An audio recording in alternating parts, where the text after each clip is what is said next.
subscribe, like the video, and, if possible, join Patreon. But if you don't have much money, you can support the channel by watching the novels on euroaudiobooks.com. Remember that you can participate in the polls so that your favorite novel gets published for free. The level you just did. How did you manage to do it in just one day? Zoro couldn't accept this, so it's about this being impossible. Luffy thought seriously. He looked at Zoro and said, seriously, is it possible that I'm actually the person with exceptional talent in the way of the sword that your master mentioned? Chapter 27 question, what Luffy discovered Kira? How'd he do that? Capone Beach. Although I don't understand swordsmanship, from what Zoro said, it seems like that Straw Hat Kid over there has done all sorts of incredible things, huh? Scratchman-a-po.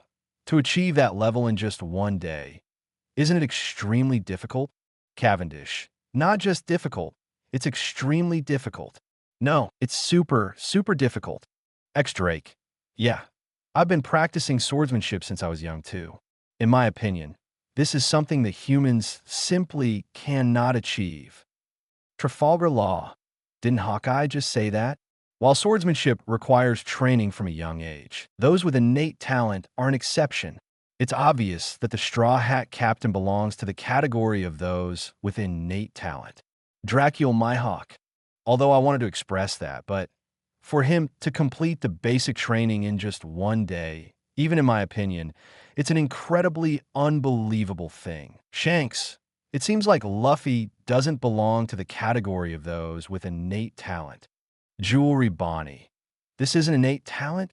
Shanks. This is at least 3 levels above innate talent. Jewelry Bonnie. Monkey D. Luffy. Am I that strong? Monkey D. Garp. Idiot. I'm talking about the other red Luffy over there. You Damby D. You completely wasted your talent. Tsuru. You can't solely blame Luffy. Garp. You also have an undeniable responsibility in cultivating Luffy. Sengoku. Garp is also helpless. As a Marine Vice Admiral, he can't possibly be taking care of a child every day. Although the Straw Hat Pirates crew members are scattered in different places at the moment, they all watch the screen and collectively facepalm at Zoro's completely dumbfounded expression. Encountering such a monster like Luffy, they can't help but feel sorry for the other side. Poor Zoro. Zoro is dumbfounded. Is it possible that you are the kind of person my master mentioned? Someone with innate talent in the way of the sword? Zoro ponders for a moment. It seems, besides this explanation, there's no other way to explain what we've experienced before our eyes. Hey, what kind of training should I do next? At this moment, Luffy's voice brings Zoro back from his wandering thoughts. Zoro thinks for a moment before speaking. Next, it's time for strength training. Wait, it seems like you don't need that. Striking training and strength training are the 2 foundations of swordsmanship. You've passed both of them. So next is to comprehend the way of the sword. How do I comprehend it? First, you need to choose a suitable sword for yourself. This one seems suitable. I'll use it. Then, you need to determine which path of swordsmanship you want to follow. Like me, I follow the 3-sword style, multiple sword style. Luffy falls into contemplation. After a moment, he raises the sword in his hand. I'll start with 1 sword for now. Upon seeing Luffy choose the 1-sword style, Zoro continued. To comprehend the way of the sword, one must first engage in battles with a sword.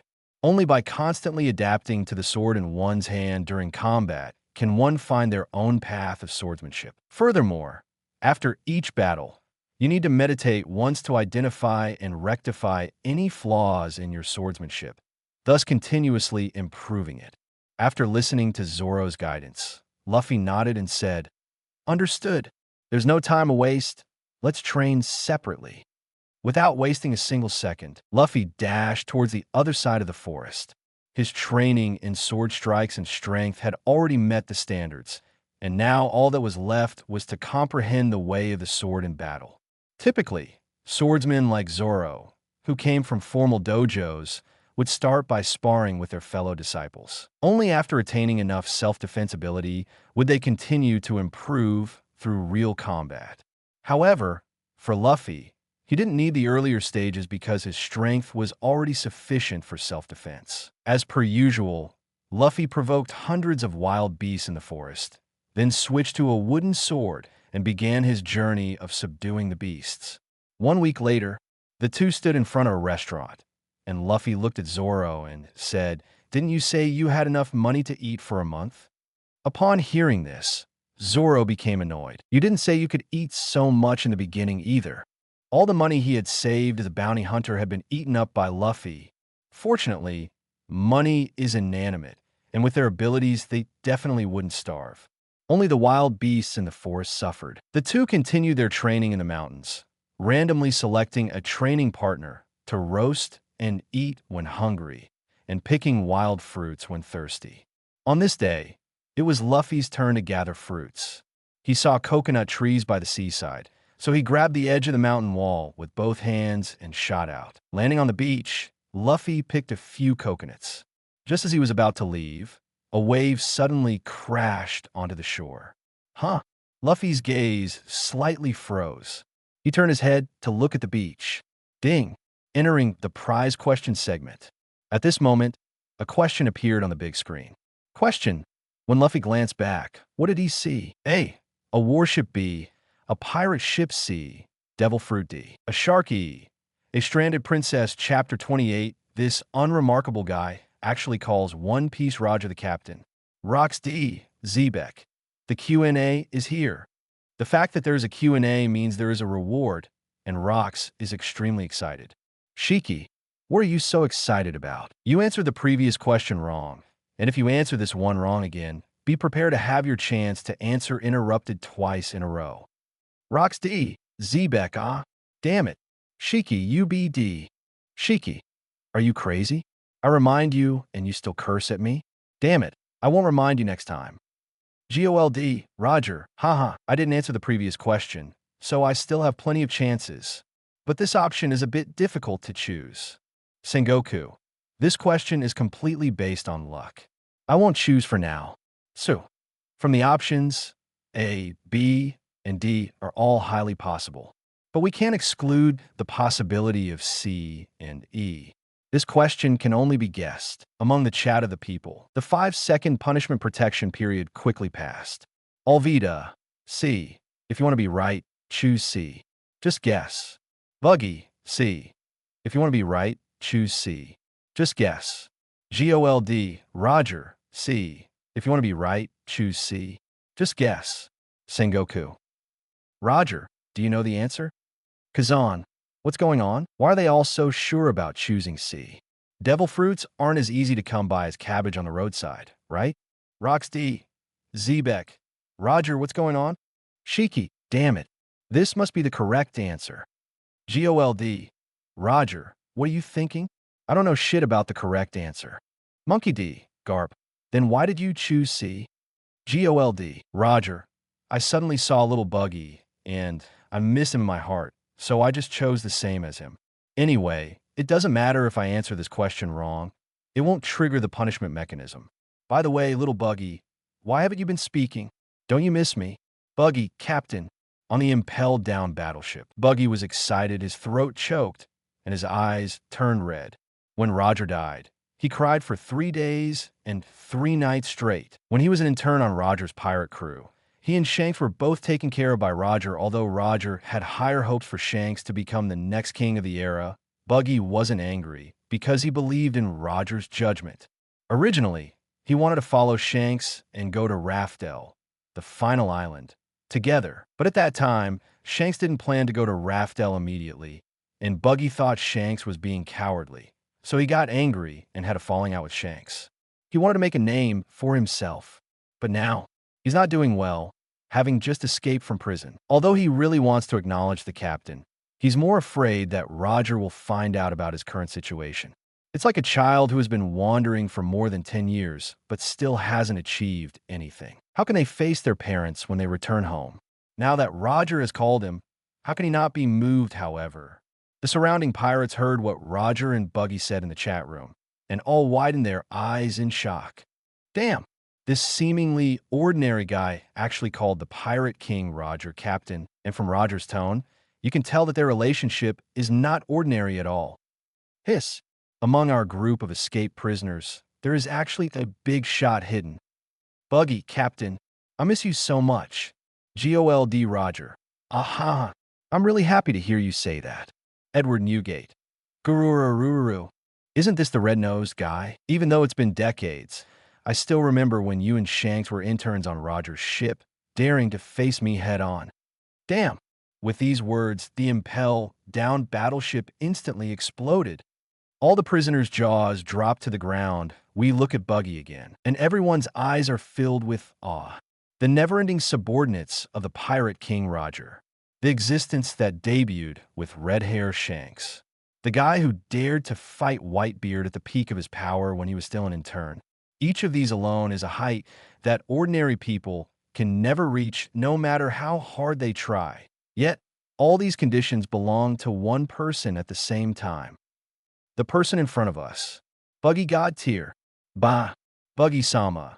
I spoke a little loudly when I talked to you earlier. Please don't mind it. Buggy brother. Please let me join your pirate crew. I'm willing to serve you in any way. Boss, take me with you. Let me be your vanguard. I apologize for not greeting you earlier. Buggy God tier. Please accept me as your little brother. These prisoners are boiling. After escaping from Impel Down, because the battleship entered the Marines' dedicated ocean current channel, they were forced to follow along to the naval headquarters. But what about after that? Where should they go? Originally, they had no goals in their hearts, like soulless shells wandering in the wilderness, and now their backbone has appeared. This big shot with a unique nose in the world. At the darkest moment in these prisoners' lives, he shines so brightly that they can't open their eyes. Follow him. It's almost the only decision in the hearts of all the prisoners at this moment. Chapter 29 Roger is resurrected. GOLD. Roger. Buggy, I followed your lead. Why did you choose C? Is that answer correct? Buggy. Captain, I also followed the higher-ups. Although Buggy followed Alvida's lead, he wasn't blindly following the crowd. He and Alvida were allies for a long time, and both established a presence in East Blue. Buggy's main base was in Orangetown, while Alvida's was on Kirot Island. And the place shown in the video is indeed Kirot Island. After the 5-second answer protection period expired, Alvida confidently chose option C, which clearly indicates she has great certainty. Buggy. Alvida, are you sure about choosing C?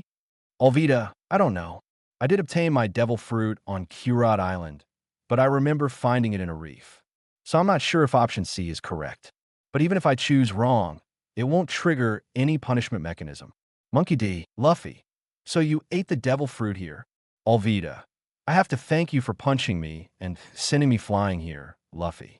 You're the only man who has ever hit my beautiful face, and I've taken a liking to you. Nami. Laughs Nico Robin. Our captain is quite popular, isn't he? Nefeltari Vivi. Luffy. You really are still popular with girls. Sanji. Ah, damn you, Luffy. Boa Hancock. Who is this wild woman?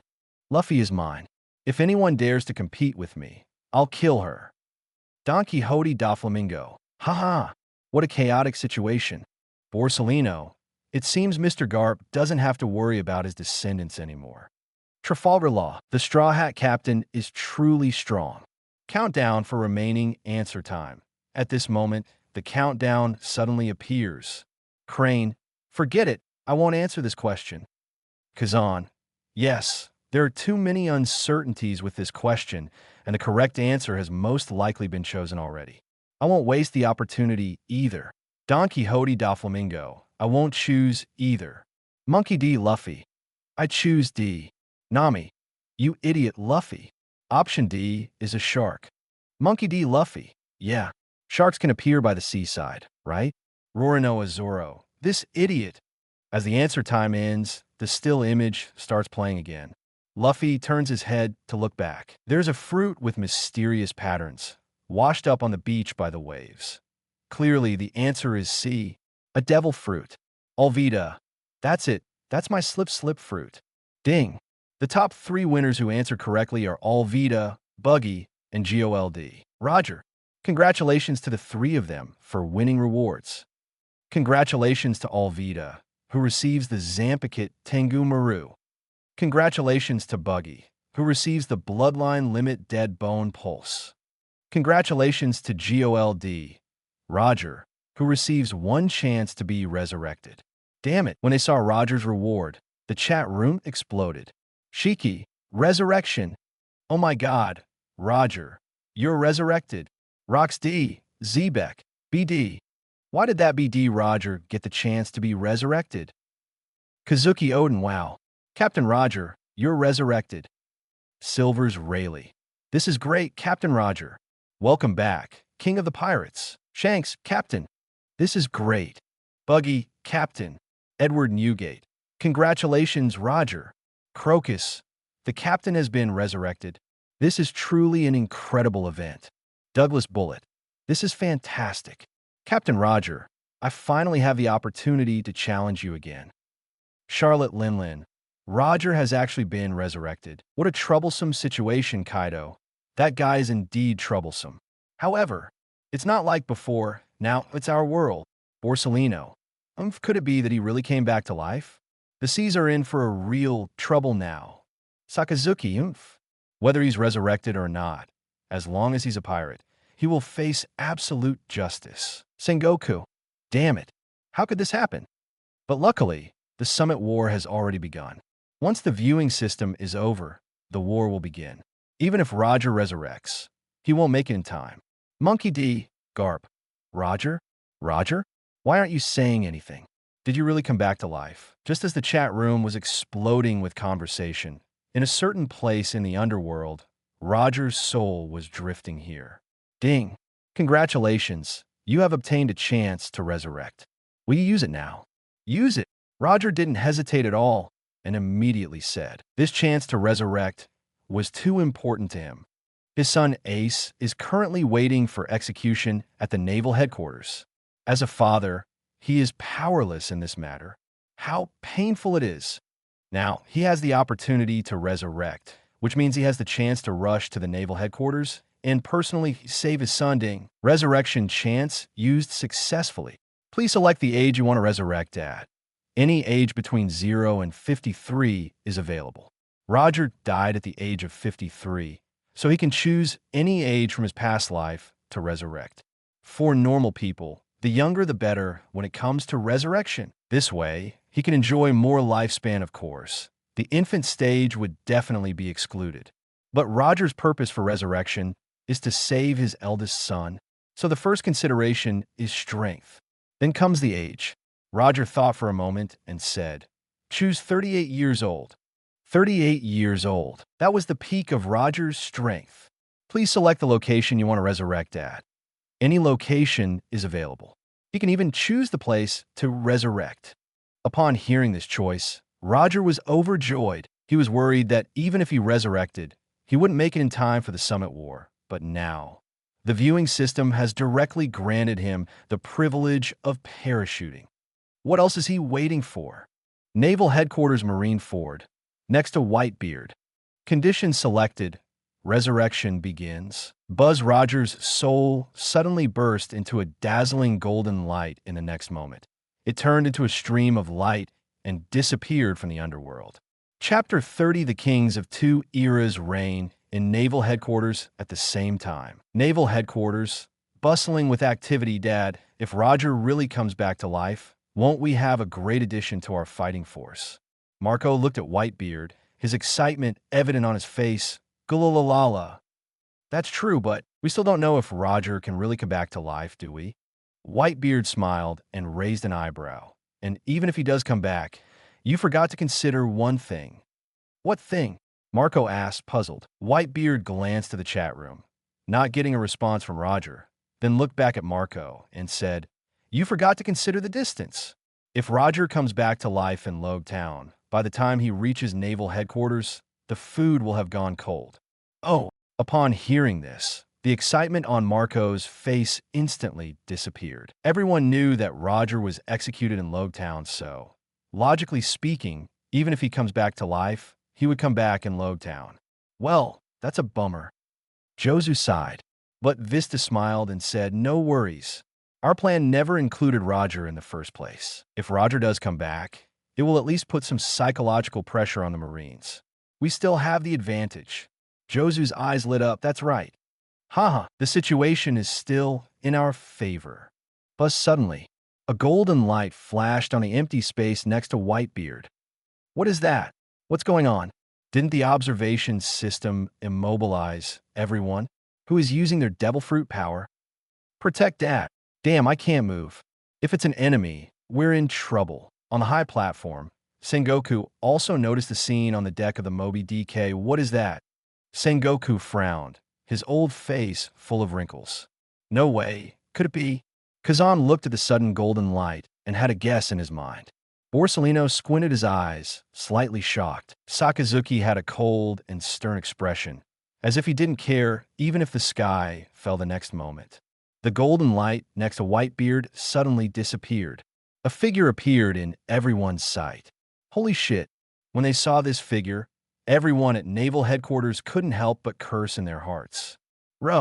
Roger, looking at the sudden appearance of the man, Marco's two sleepy eyes, which seemed like they couldn't open for 10,000 years, widened like pearls. What? Roger? On the high platform, Sengoku was even more shocked. His eyes wide open, he exclaimed, "How is this possible? How did Roger appear from there?" Vice Admiral Tsuru frowned. Her face darkened. It must be because of that resurrection. Maybe Roger can choose the place to come back to life. Kazan gritted his teeth. It really is Roger. Borsellino looked extremely frustrated. Damn, Roger and Whitebeard. This is big trouble.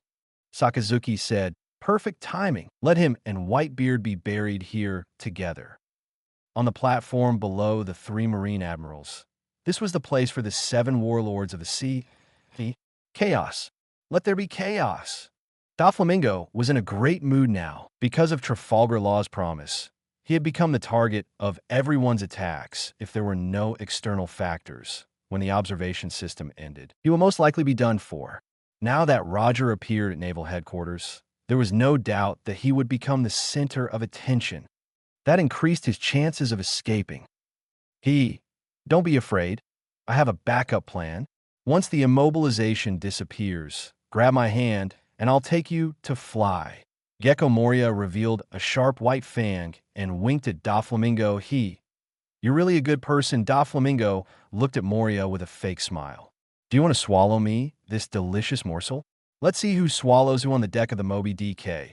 Whitebeard was most shocked at this moment. Roger was right beside him, and he could see more clearly than anyone else because Roger at this moment was not in his dying state, but in his prime, the peak of his strength. Roger, you've been resurrected? Whitebeard tried to suppress his shock and asked, "Ha, Whitebeard, I've been resurrected." Roger laughed and immediately wanted to give Whitebeard a hug. He realized that his hands couldn't open as he intended, and Roger was slightly stunned. Then he realized what was happening. It seems that after I was resurrected, I, like you all, have been imprisoned by this viewing system and can't move, Roger said. However, Whitebeard didn't care about that, and he continued to ask, Roger, how old is your body now? Oh, about that. I chose to be resurrected at the age of 38, which is when I'm at my strongest. Roger instinctively patted his chest. It seems like I can still move myself. Roger was somewhat surprised when he saw his palm patting his chest. Yes, you can only move within a very small range, but you absolutely cannot make any movements towards others, Marco explained. Looking at the appearance of the young Roger, Whitebeard was filled with envy. Roger was originally 5 years older than him, but now, Roger was in his prime. While he was nearing the end, anyone would feel a sense of lamentation, but he quickly adjusted his emotions. He looked at Roger and said, Roger, with you in your prime joining us, we will definitely be able to save your son. Upon hearing this, Roger and Whitebeard locked eyes. Gratitude surged in his eyes. Thank you for taking care of Ace. Whitebeard, Ace is my son, and he is also your son. If it weren't for the imprisonment of the viewing system, Roger really wanted to give Whitebeard a good hug right now. Gulalala, Roger, hearing you say that, I'm really happy. Whitebeard burst in a hearty laughter. Then let's save our son together. Good. Roger also laughed freely. He turned his head towards the direction of the new form.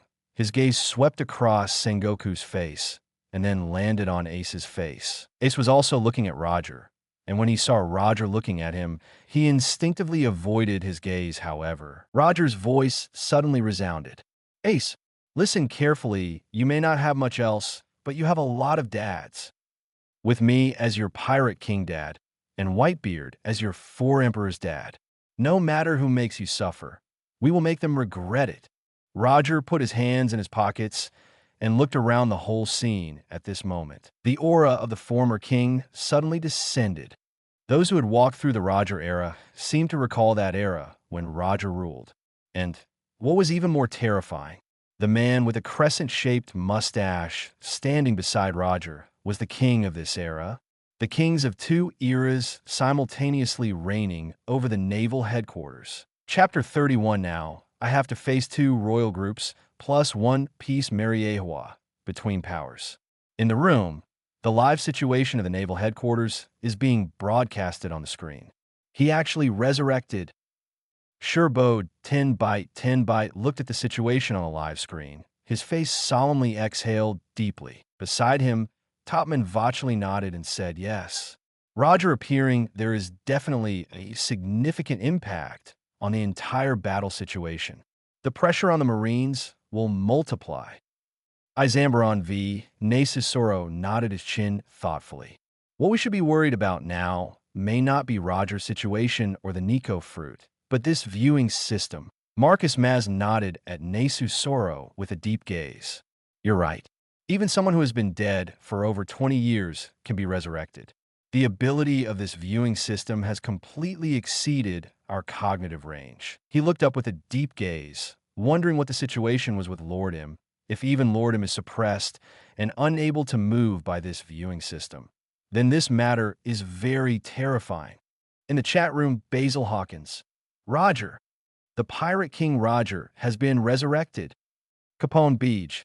Yes, the live footage from Sabedi Archipelago clearly shows that Roger not only resurrected, but also appeared next to Whitebeard. Scotchman Apu. Declaration. Wow. Listen, the Pirate King Roger is sending a message to the Marines. He wants to join forces with Whitebeard to save Ace. Vinsmoke Sanji. That's great. In that case, Luffy's brother will be saved, right? Frankie. With the Pirate King taking action, the Marines are in big trouble. Yes, super. Urich, it's really exciting. I never thought I would have the chance to see the Pirate King Roger personally take action in this lifetime. Roxd Zebek, damn it. Roger, this BD, actually succeeded in resurrecting. Damn it. GOLD Roger. Ha, I have to thank Little Buggy for this. If it weren't for Little Buggy, I wouldn't have chosen that option just now. Little Buggy, the fortune teller was right about you. You really are my lucky star. Buggy, Captain, it's really great that you've been resurrected. Just wait. I'll soon appear at the naval headquarters. This time, I will fight for you. Shanks, Captain, since you're here, I won't hold back either. My crew is not far from the naval headquarters. We should be able to make it to this battle. Silver Rayleigh, you two little guys are so active. Unfortunately, I'm currently at Sabedi Archipelago. I don't know if I can make it there in time. Don Quixote da Flamingo. Cool me. Let's all gather at the naval headquarters. This war is destined to be recorded in history. The victorious side will be the ultimate justice. Looking at more and more important figures emerging, Da Flamingo couldn't be happier in his heart. The more chaotic the situation becomes, the greater his chances of survival. Guion, these guys, they're actually all getting restless. Hashuzan, damn it, even the red hair pirates are getting involved. Originally, naval headquarters had already made sufficient preparations to deal with one Whitebeard pirate's crew. But now, there's an additional Roger, which is already a huge variable. And now, the red hair pirates have also emerged. What kind of concept is this? It's like having two Four Emperors crews plus a Pirate King gathering at the naval headquarters. The Marines' original plan was only to deal with one Four Emperors crew, but now it inexplicably turned into facing two Four Emperors crews and even took a detour. It can be said that the pressure has multiplied. Sengoku. Don't believe their words. Our current enemies are only the Whitebeard pirates and Roger. Don't let their low-level rhetoric disturb the morale of the troops. So, the fleet admiral is right. This red-haired guy is bad. He wants to take advantage of the opportunity to disrupt the Marines' morale. Squirrel. The fleet admiral is right. Everyone, don't be fooled. Ding. Because Zampicut Tengumaru and the Bloodline Limit Deadbone Pulse are magical items from the otherworld, special notes are made. Zampicut Tengumaru note. Tengumaru is a weapon built based on one's own soul. The user can gain power by having a mental dialogue with it. In Shurkai, it takes the form of an oversized wolf fawn club, possessing the power to destroy mountains with a light strike.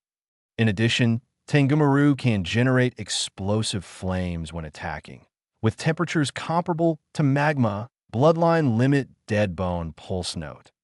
Deadbone Pulse is an inherited ability that is awakened from one's bloodline. It allows for the manipulation of the entire body's bones for offense or defense. Anything related to bones, such as bone cells, bone-breaking cells, bone hardness, etc., can be manipulated without restrictions. It can generate, decompose, or maintain bone hardening. The bones of those who possess Deadbone Pulse are comparable to the hardest substances in the world. In addition, Deadbone Pulse also possesses a super powerful ability to heal external injuries. At this moment, the observation system provides supplementary comments on the rewards of Tengumaru and Deadbone Pulse Kaido. To think it's a wolf fawn club built based on one's own soul. Seeing the notes on Tengumaru, Kaido can't sit still. This weapon is really to his liking. It can transform into an oversized wolf fawn club, possesses super strong power attributes, and can generate explosive flames when attacking. This is much more powerful than the Supreme Great Sword. With his strength, if he can obtain such a wolf fawn club, then this wolf fawn club in his hands will definitely be able to fully display its perfection. And his strength will also undoubtedly reach a new level. Because of it, Kaido, Alvida, give me this weapon, and I'll make you the queen of the beast pirates. Charlotte Linlin, I also really like this weapon. Give it to me, and I'll give you my most favored son to be your son-in-law. Shiki, are you two idiots? What's the difference between these conditions and being forced? Achiko, this powerful weapon. The weapon itself is enough to rival a super strong individual. Only a fool would give it away. Rox D, Zebek, Kaido Linlin, look at how disgraceful you two are. Your manners are truly ugly. Alvida, please, what kind of joke are you two big shots making? I don't want to be that so-called queen, nor do I want to be anyone's daughter-in-law. Only Luffy is the man I acknowledge. Boa Hancock, what nonsense are you saying? Luffy is mine. No one can touch him. Monkey D. Luffy, huh? Nami, Sai. Nico Robin. Vince Smoke Sanji, Chapter 32, a guy who has been at sea for 4 years must know sailing very well. Escape from the impelled down battleship.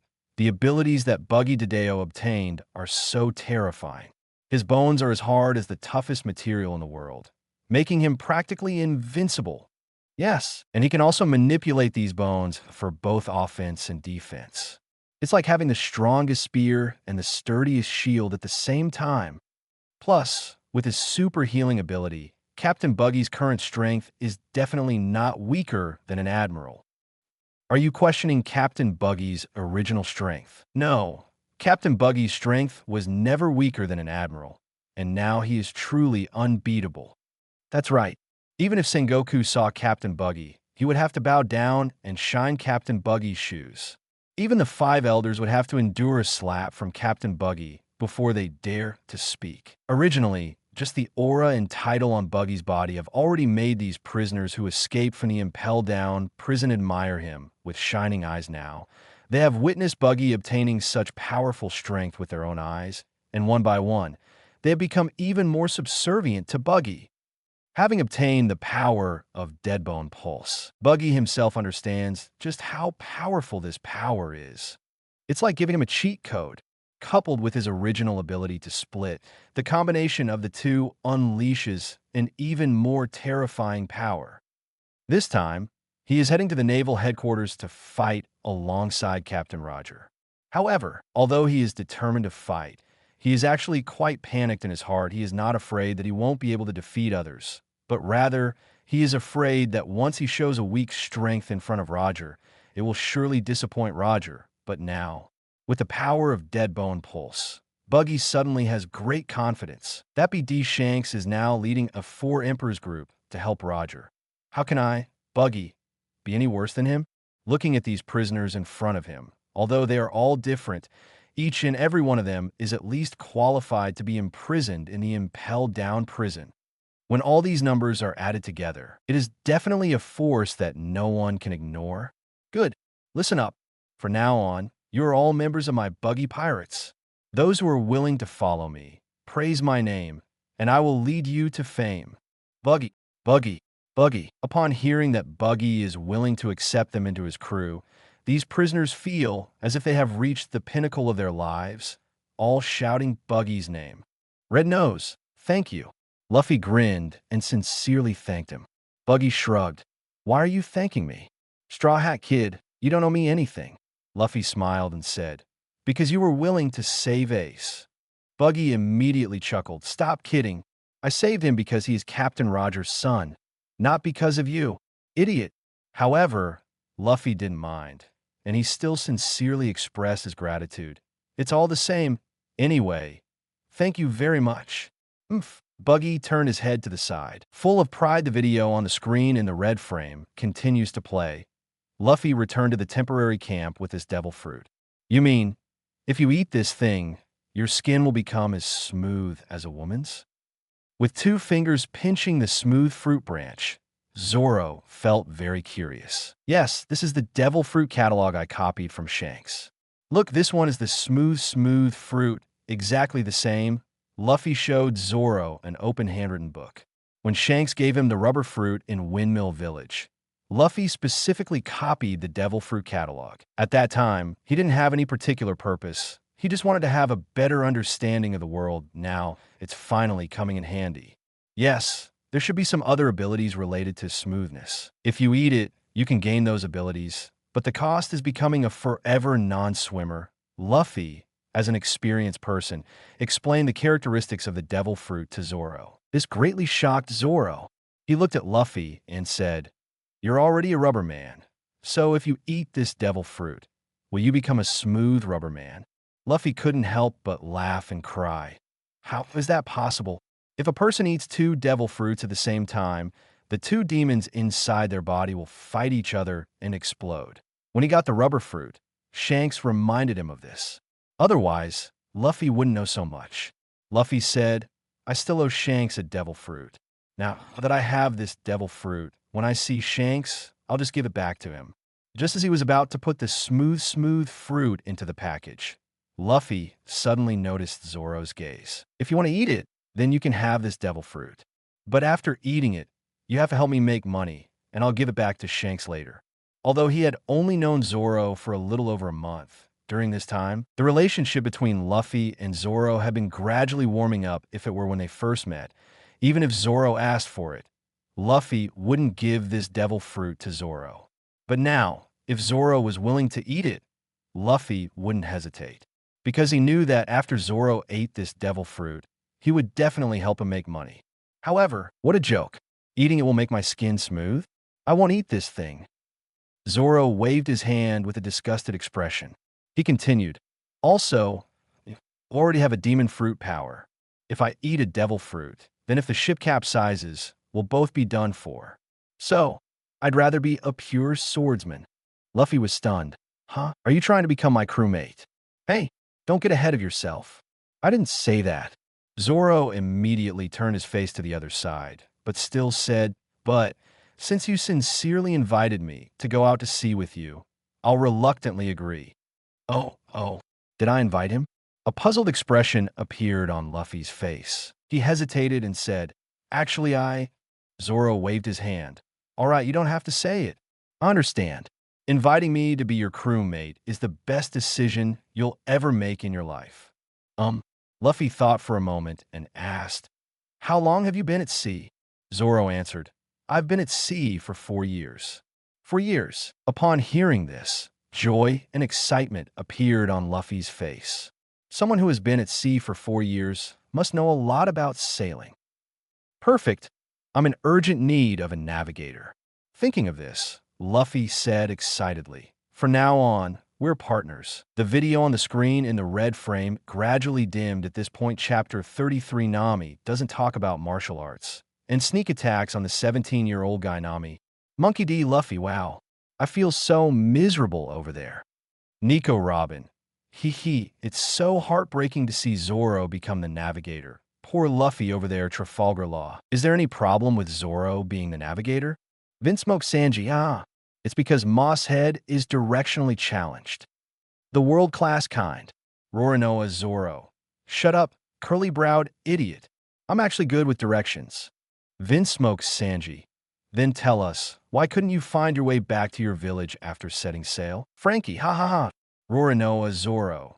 You damn curly-browed idiot. I'll fight you. As the red-framed screen completely fades, the white-framed screen gradually brightens. The scene appears. Under the clear sky with a gentle breeze, the sea ripples. A few seagulls fly low, curiously observing a lone small boat on the vast sea. On the small boat, Luffy and Zoro sit upright, facing each other with puzzled expressions. After staring for a while, Luffy says in frustration, "You don't know anything about navigation. That's ridiculous, right?" Zoro leans against the mast, casually raising his hand in a nonchalant gesture. What's so strange about that? Just go with the flow of the sea. Luffy furrows his brow in confusion. But weren't you chasing pirates on the sea to exchange for bounties? A hint of embarrassment crosses Zoro's face. I never said I was a bounty hunter. I actually set sail to find someone, but ended up not knowing how to return to my village. So, I had to catch some pirates to earn a living. Luffy exclaims in astonishment. What the heck?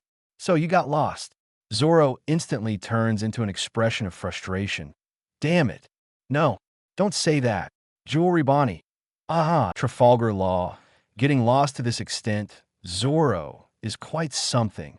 Capone Beach. If this guy hadn't encountered Straw Hat Luffy back then, would he still be drifting in that sea area? Monkey D. Luffy. Who knows, maybe that's true. Vinsmoke Sanji. See, it's confirmed now, Moss Head. Roranoa Zoro. Damn it, Luffy tries to catch a bird to eat, but ends up being carried away by the bird to Orangetown. He is then blasted down. As soon as he lands, he sees a group of pirates chasing after Nami. Boss, you came to save me, Nami says excitedly. Her cute face lit up as she clasps her hands together. Take care of those guys behind me, she adds. Note, the translation provided is a faithful representation of the original Chinese text. However, some names and terms may have different official translations in English. After saying that, Nami quickly used her Saru technique and made a swift escape Tony Chopper. At this point, is Nami already a member of Luffy's crew? I didn't see when she joined. Nami. Frankie, ha. Clearly, she doesn't recognize Luffy at this point. Tony Chopper. But didn't she call him Captain Luffy? Kid Eustace. Idiot. She's deceiving the pursuers behind her. Trafalgar Law. This is Nami's dark history as the captain. Monkey D. Luffy. Nami. Luffy. After Luffy dealt with a few pirates, he encountered Nami. At Nami's suggestion, the two of them went to the bar where Buggy's pirate crew was located. While Luffy wasn't paying attention, Nami used a rope to tie him up and used him as a hostage, pretending to join Buggy's pirate crew. Roxy, Zebek. This Straw Hat Kid's vigilance is really poor. Shiki, Keka, mainly because he didn't expect the girl next to him to be so dishonorable, actually ambushing this 17-year-old kid. GOLD. Roger. Indeed, he just helped her a moment ago, and now she's turning around and selling him out. How dishonorable, but isn't that you, Buggy? Buggy, yeah, it's me. Roger was about to say something else, but then he thought that maybe it wasn't a big deal for Buggy to be here. Pirates, after all, are free to go wherever they want. Trafalgar Law. Nami's dark history +2. Nami, hold on a little longer, just wait and see, I'll wash away my sins soon. Nami successfully pretended to join the crew, but when Buggy demanded that Nami fire the cannon to kill Luffy, she couldn't do it. Although Nami was scared, She couldn't bring herself to casually kill like the pirates, so she counterattacked Buggy's lackeys and ended up being surrounded by the pirates. While the pirates were attacking Nami, the fuse of the cannon was about to burn out, and the cannonball was about to be fired. In a desperate situation, Nami disregarded her own safety and forcefully grabbed the fuse, interrupting the burning. But this also left her back completely exposed to the pirates' attacks. At a critical moment, Zoro appeared. After a fierce battle, with the help of Buggy's cannon bombardment, Zoro carried the iron cage containing Luffy and escaped together with Nami. Seeing this, Nami let out a long sigh of relief finally. She managed to clear her name. Otherwise, it would have been so embarrassing. Chapter 34 Buggy nearly fell to the altar. Shanks rescued. After Luffy came out of the iron cage, they went to fight against Buggy's pirate crew again. Zoro defeated Kabaji, the strategist of Buggy's pirate crew. Next is the battle between Luffy and Buggy. Peggy won. Isn't this guy the apprentice who debuted in Roger's pirate crew with red-haired Shanks? Why does his fighting ability seem so weak? Capone Beach. Luffy had just set sail at that time, so his strength was still very weak. It's ridiculous that Buggy, a member of the Pirate King's crew, couldn't gain any advantage. Scotchman Apo. Could this guy really be that weak? It's truly a shame for a member of the Pirate King's crew, Albababa Lakio, so clumsy.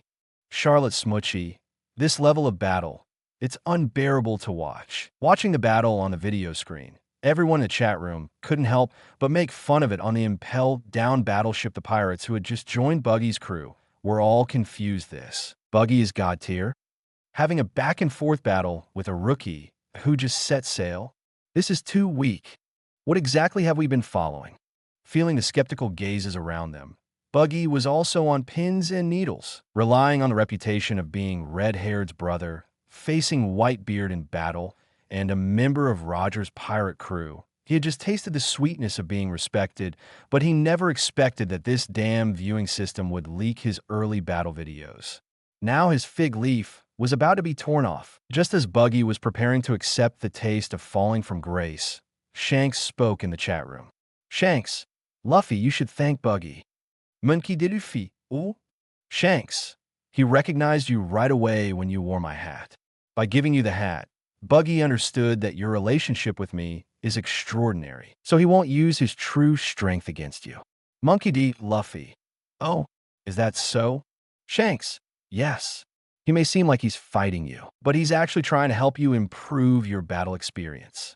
Otherwise, if he were to seriously attack, you would be done in with just one move. As Shanks spoke, the scenes in the video also confirmed his words. Goma Goma no pistol. Luffy threw a punch, stretching his arm like a bullet, shooting towards Buggy. Buggy easily dodged this attack by tilting his head. Your ability is interesting, but extending your arm like that is full of openings. Buggy chuckled and raised his hand, assuming an attacking posture towards Luffy's arm. Watch me chop off your hand. As he spoke, Buggy's knife didn't immediately strike, because Luffy suddenly shot over from a distance, fiercely punching him. On the impelled down battleship, it's true. Red-haired Shanks was right. Captain Buggy is really helping Straw Hat Luffy improve his battle experience. That's right. He even had the leisure to tell Straw Hat Luffy that his attack style is full of openings. Captain Buggy is truly thoughtful. Did you see that? Captain Buggy raised his dagger high, but didn't strike immediately, waiting for Straw Hat Luffy's attack to come.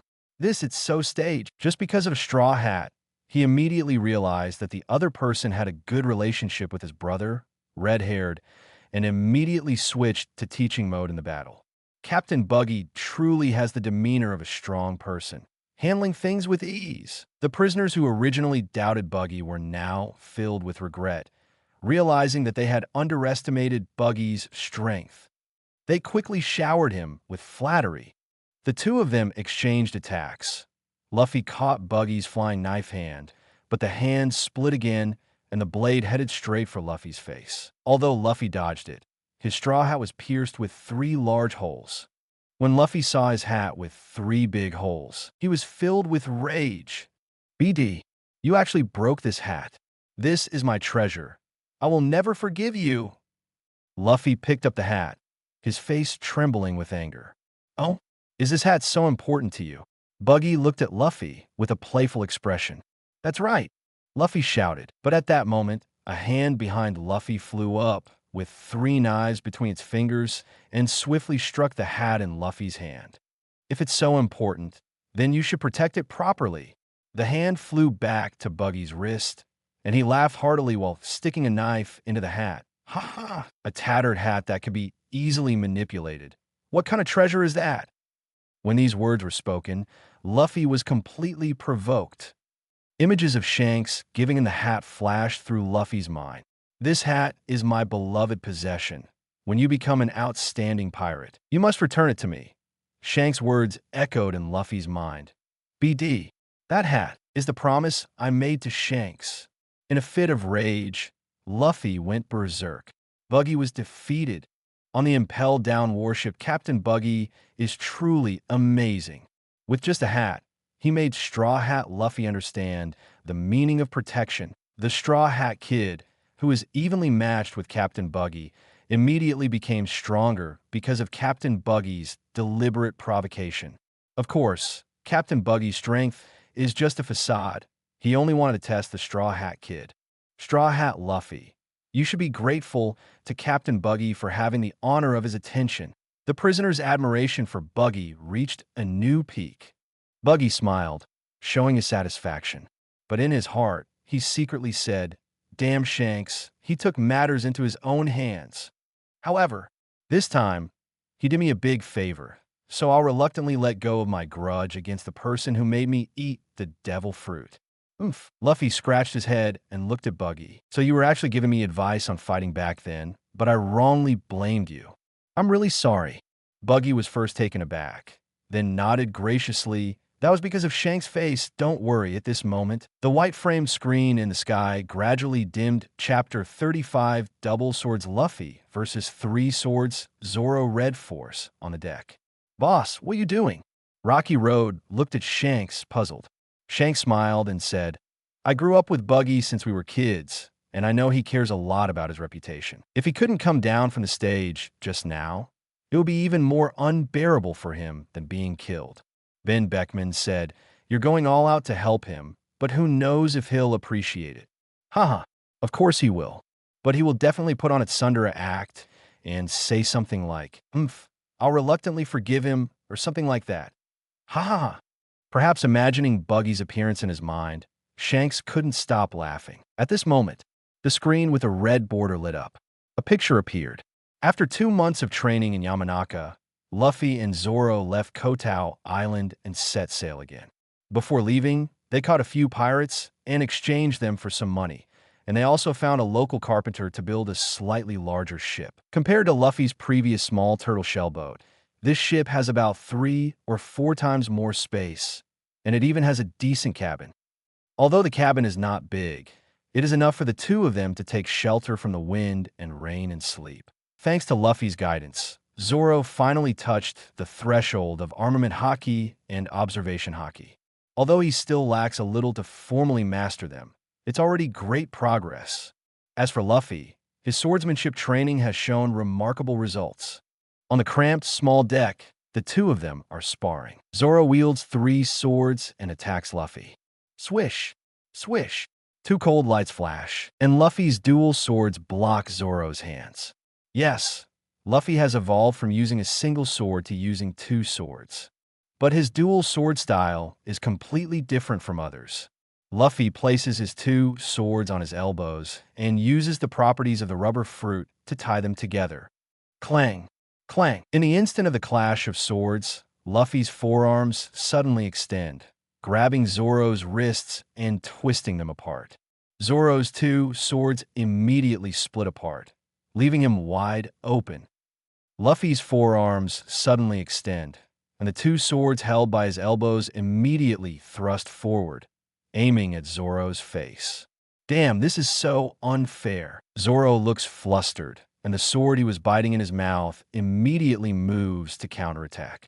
One of Luffy's swords suppresses Zoro's 3rd sword, while the other sword stops at Zoro's throat. Into the battle. UBD. Your dual sword style is simply plain dirty. Zoro really wants to curse. He feels like he's fighting two people at the same time. This is the swordsmanship I have developed myself. I call it auxiliary swordsmanship. After 2 months of exploration in Yamanaka, Luffy finally found a swordsmanship style that suits him. If he were to hold a sword with both hands like an ordinary person, it would simply change his attacking method from fists to swords. But by holding the sword with his elbows, Luffy can retain his original attacking style and use the two swords as an auxiliary, greatly increasing his attack threat. In the practical battle with Zoro, the rationality of this swordsmanship has also been proven. Of course, this method is only suitable for a rubber man like Luffy. Watching the battle on the screen with a red border, the viewers were amazed. Can this even work? Vinsmoke Sanji said, "It's really strange. Looking at Luffy over there using a sword, I don't feel any sense of incongruity at all." Frankie said, "Yeah, and it feels like a flowing movement." Roronoa Zoro said, "That Luffy over there is truly a genius. His dual sword style would make any swordsman extremely uncomfortable." Dracul Mihawk said, "To increase one's attack power by two substantial threats without affecting one's original combat strength. This is indeed a clever and effective approach." Monkey D. Luffy said, "Huh? Should I give it a try?" Roronoa Zoro said, "No. Luffy, your foundation is different from Red Luffy's. Please don't learn from him." Monkey D. Luffy, well then, after sparring, they took a break and started grilling fish. A ship is coming. Just as the fish was halfway cooked, Luffy's observation Haki sensed a small boat approaching. So he stood up and looked outside. Sure enough, a small sailboat drifted out of the nearby sea fog, with a girl lying on the mast, seemingly suffering from dehydration and shock. A girl sailing alone. She's really brave. Zoro glanced at the small sailboat. This shabby boat? It would probably be destroyed by any storm it encounters. Am I dreaming to actually encounter someone in the middle of the sea? The girl raised her head, revealing a beautiful face, and it was none other than Nami, Trafalgar Law. Nami, the one in charge over there, has also appeared Scratchmanapu. She's been rescued from distress, so it should be smooth sailing for her to join them Urage. This situation is definitely very friendly. X-Drake, don't forget, she's a thief, and Luffy's ship has a devil fruit, which is worth a fortune. Jewelry Bonnie, no way. I just watched the video in the white frame earlier. She only steals from pirates. She wouldn't do something like that to her savior. Listening to the conversation in the chat room, Nami's cheeks turned red. She knows herself the best. She looked at her appearance on the screen in the red frame and already guessed what she would do next. Luffy and Zoro rescued Nami onto their ship and gave her a glass of water. "Sorry, there are a lot of my things on that ship.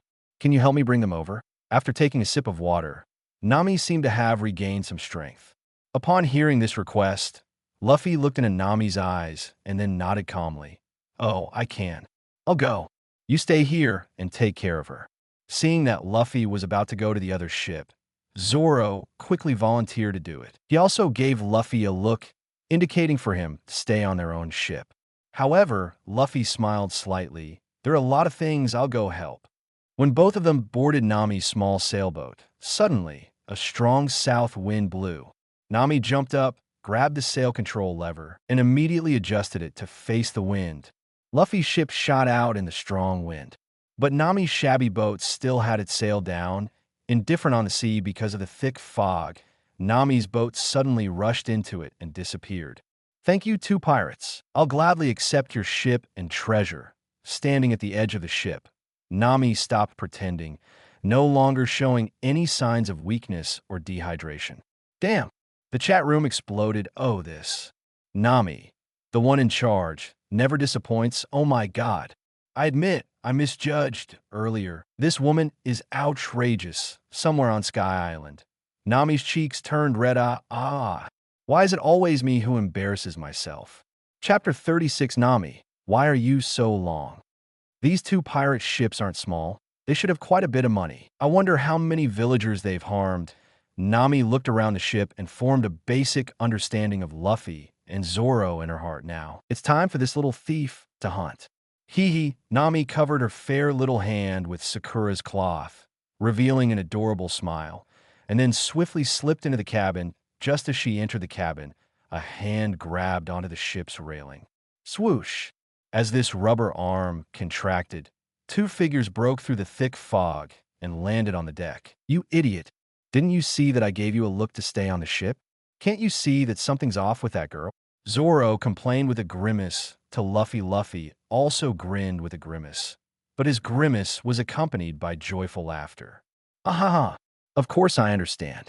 A girl who can sail alone on the sea must be extraordinary, Luffy said with a laugh. Huh?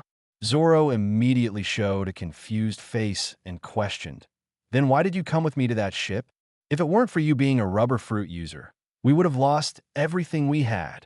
Luffy extended his hands and grabbed two barrels, placing them in front of himself and Zoro.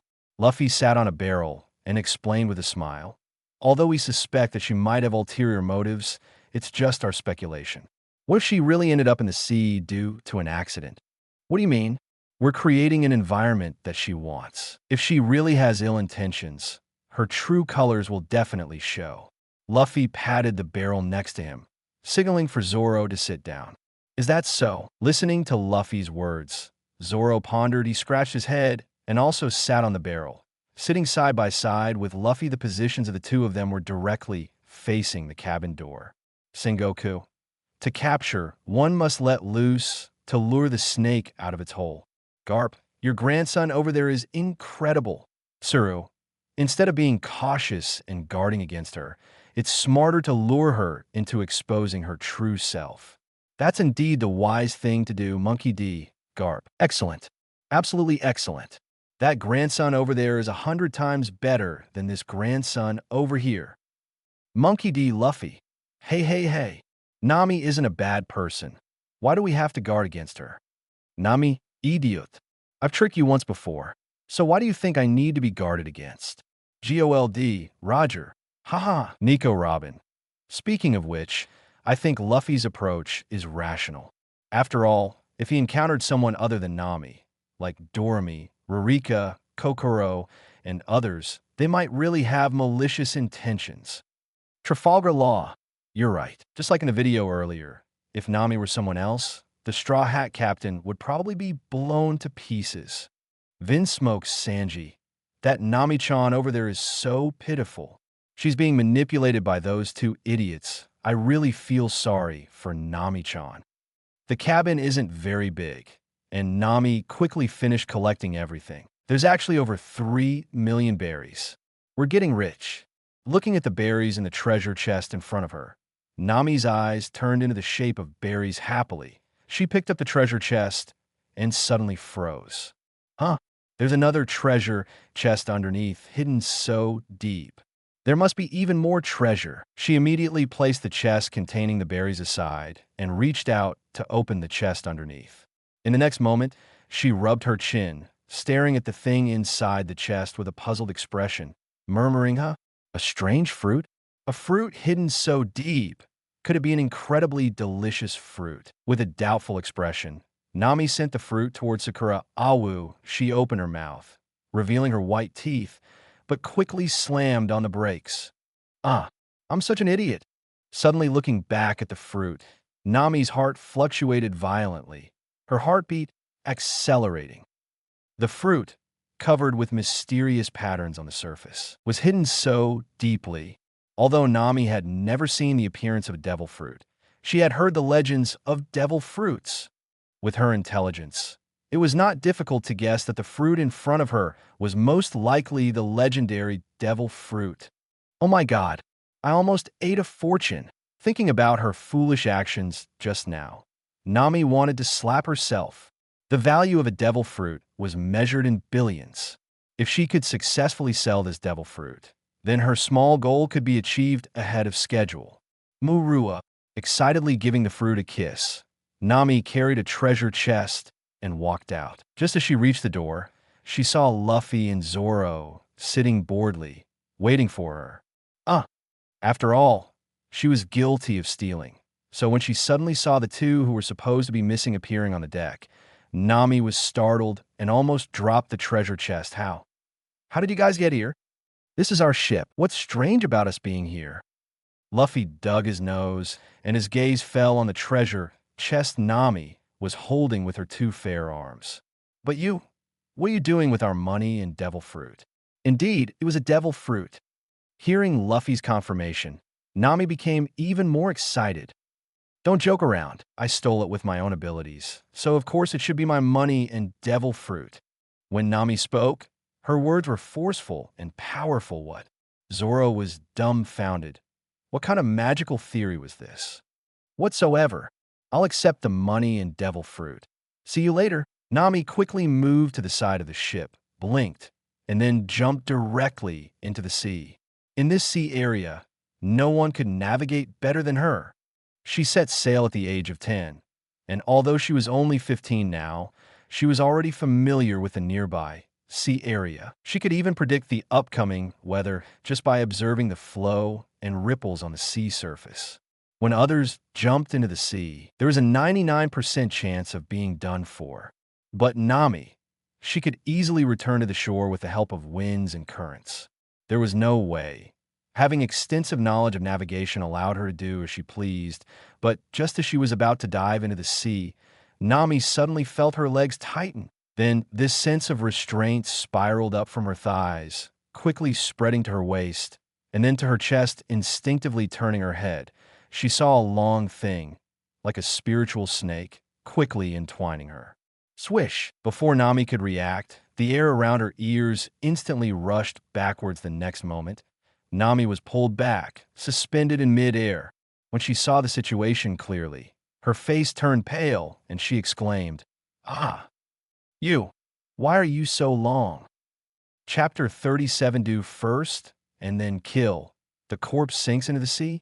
Vinsmoke Sanji, that be Luffy over there. He actually dared to eat Nami's tofu. Nami, that Luffy over there is really annoying. Nico Robin, this pose is indeed seductive, but given the situation just now, it is indeed the fastest and most efficient way. Boa Hancock, this maiden also wishes to be treated like that by Luffy Shaki. You can leave, but you have to leave our things behind. Luffy put Nami on the deck and retracted his arm. Nami's vision blurred for a moment. After calming down, she immediately realized something and exclaimed, You ate the legendary devil fruit, didn't you?" "Yes, I ate the rubber fruit," the rubber man. "Not only can I stretch, but I can also become thicker with great elasticity and flexibility." Luffy pulled his own face, demonstrating. Cold sweat flowed down Nami's cheek. What a joke. To randomly encounter two young boys in such a small place. And you're telling me one of them is a demon fruit user? And he also has another devil fruit? It must be some deity targeting me. Don't just stand there. Give us our things back. Seeing Nami in a dazed state, Luffy walked towards her. Don't come any closer. Nami shivered and broke free from her trance. Without hesitation, she brought the slip fruit to her mouth and shouted, "If you come any closer, I'll eat it." This devil fruit is the hope of the entire village. Nami didn't really want to eat it. She just wanted to use this method to force Luffy to compromise. She also wanted to sell this devil fruit for money. "Well, I advise you not to do that." With a slight grin at the corner of his mouth, Luffy advised. His footsteps did not slow down, seeing that Luffy didn't care about her threat. Nami became anxious. "Hey, you're still coming. If you come any closer, I'll really eat it." Saying that, Nami opened her mouth wide, as if she really wanted to take a bite. But as soon as her mouth opened, foam came out. She suddenly fell to the ground, her two legs straight and twitching. That damn red Luffy. How dare he treat me like this? Roronoa Zoro sighed. After me over there, Nami over there became the second victim of Conqueror's Haki education. Vinsmoke Sanji, Luffy. You dare to bully Nami-chan. I won't let you off. Monkey de Luffy. It's that guy over there. Trafalgar Law, haha.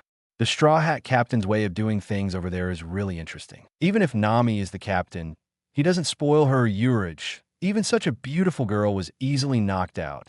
That red Luffy really doesn't understand romance. Marshall D. Teach. This is the quality that someone who achieves great things should have. Women, they just get in the way. Eustace kid. Hey, he's too skilled with his Conqueror's Haki. Ding. Enter the prize questions section. At this moment, a question appeared on the big screen. Question: how will Red Luffy deal with the little thief cat Nami? A. After Nami tells her tragic story, Luffy is deeply moved and gives her the devil fruit. B. Tie up Nami, kill her, and throw her body into the sea. C. Detain Nami and send her to prison at the Marine base. D.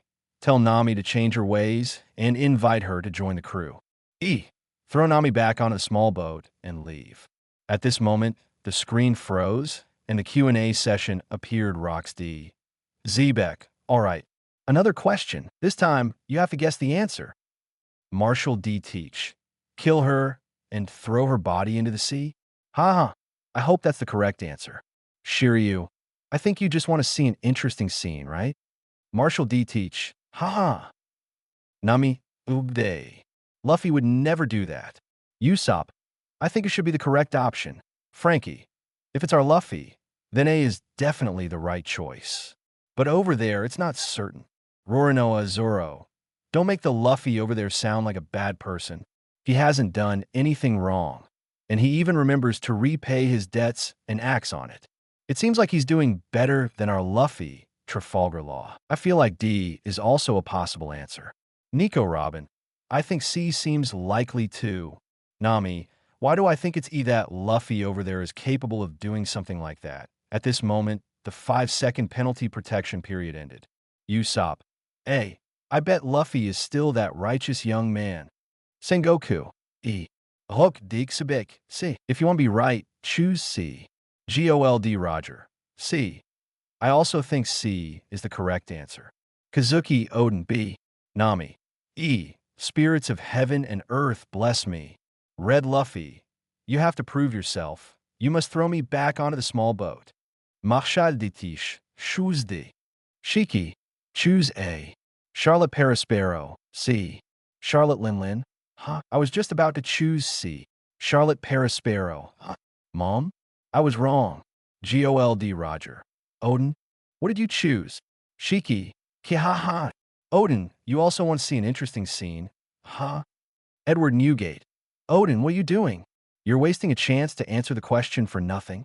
Kazuki Odin, no. This is called reverse thinking. The more it doesn't seem like the correct answer, the more likely it might be the correct answer. Well, this reasoning seems somewhat persuasive. Chapter 38, Dawei Tianlong and Emperor Kiki. Soon, the answer time is up. The content on the red frame screen continued to play. Luffy walked up to Nami and took the slip fruit back from her, putting it in the treasure chest. In a daze, Nami reached out her hand to grab the devil fruit, but Luffy pushed her hand back. Zoro picked up another treasure chest containing Belly and looked at Luffy, saying, "What should we do with this girl?" Let me think. Clearly, Luffy hadn't considered this question either. In a daze, Nami heard Luffy say something like, "I think," and she suddenly woke up a little. He thinks. What does he want to do? Since Nami became a thief specializing in stealing from pirates, she had never failed before, so she had never faced a situation where someone else would decide her fate now. As a young girl who had lost her ability to resist, facing two strong young men. One of them even said he was thinking about something. Nami suddenly felt that her situation was dangerous. Wait, Nami, not knowing where she found the strength, quickly shouted, "Huh, you're awake so quickly."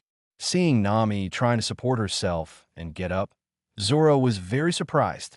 You see, even he, when he was hit by Luffy's Conqueror's Haki last time, struggled to get up with a strong will, and this girl in front of him could do it too. It's not as exaggerated as you think. After all, she's just an ordinary girl. I used Conqueror's Haki to intimidate her, just to interrupt her from eating the devil fruit. Of course, it's impossible to release such a strong intensity like I did to intimidate you. Luffy had already judged that Nami had no combat power when he pulled her out of the water. So he only used a thin thread of Conqueror's Haki to intimidate her. Otherwise, if he had killed her on the spot, that would have been a sin. After all, in Luffy's eyes, the other party was not deserving of death. Zoro rolled his eyes. All right, then I have to thank you for taking special care of me. Nami struggled to get up from the ground, then sat cross-legged on the ground with a pitiful and helpless look, saying, "Do you need a navigator?" I'm really good at navigation. Years of harsh living conditions made Nami understand one thing: if you want to negotiate conditions with others, you have to let the other party know why you have the qualifications to negotiate with them. Navigation was her condition and qualification. Of course, at this moment, Nami didn't really want to join them. It was just a plan to escape. Upon hearing Nami's words, Zoro's eyes widened in surprise. Really? He and Luffy knew nothing about navigation. Ever since they left Kokoyashi village, they basically just went with the flow. If they could have a navigator on the ship, then the problem of navigation would be solved. Zoro looked excitedly at Luffy, giving him a look hinting like crazy. However, Luffy shook his head. Sorry, we don't need a navigator for now. Huh? Zoro's mouth suddenly opened wide. Nami's mouth is even wider open. It's over. He didn't even think about it and directly rejected my request. It seems like he's determined to do something to me. What should I do? I can't escape, and I can't win in a fight. Am I really going to be? For now, I only have one last move. Nami raises both hands above her head and then suddenly falls to the ground.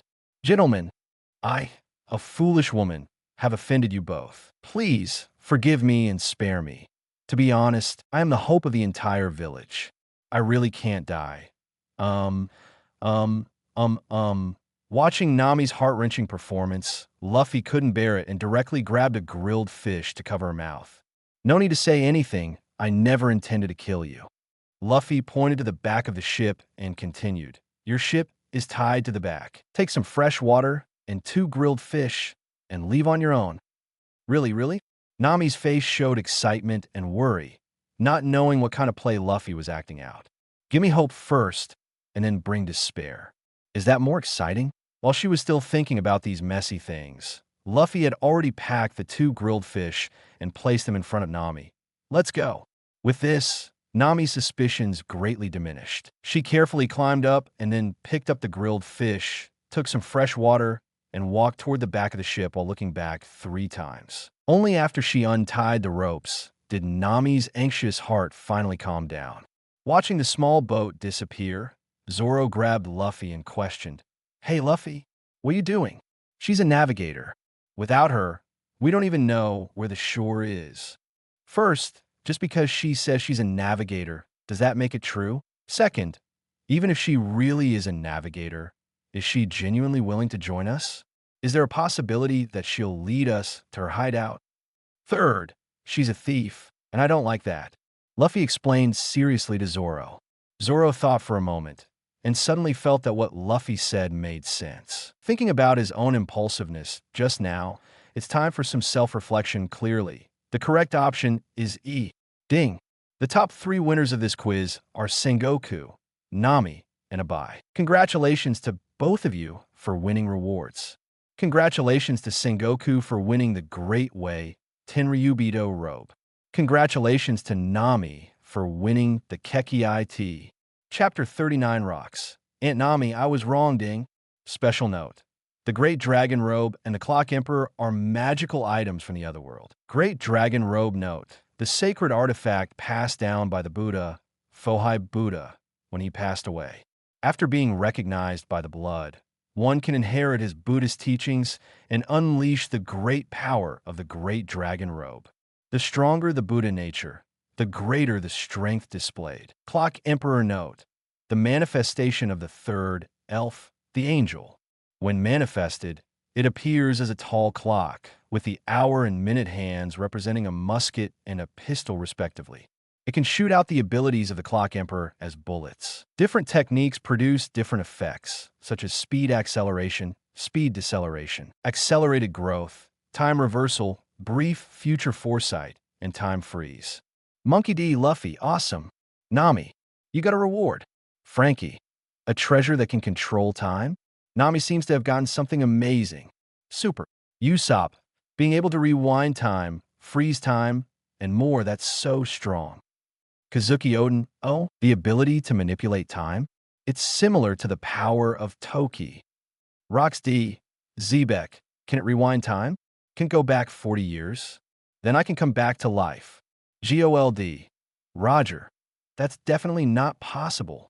There must be significant side effects to such an ability. Trying to rewind 40 years of time at once would come at a tremendous cost. Roxy Zebek, shut up.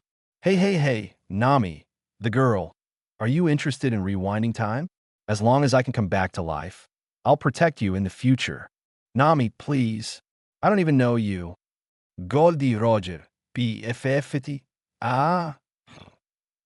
Shiki, Kekakek. Charlotte Linlin. Ha, I'm laughing so hard. Mahaha Roxy, Zebek. UBD. So you're Nami. Huh? Just you wait for me. Once I come back, I'll find you. Nami. You want to find me? Fine. You don't have to come. I'll come to you willingly.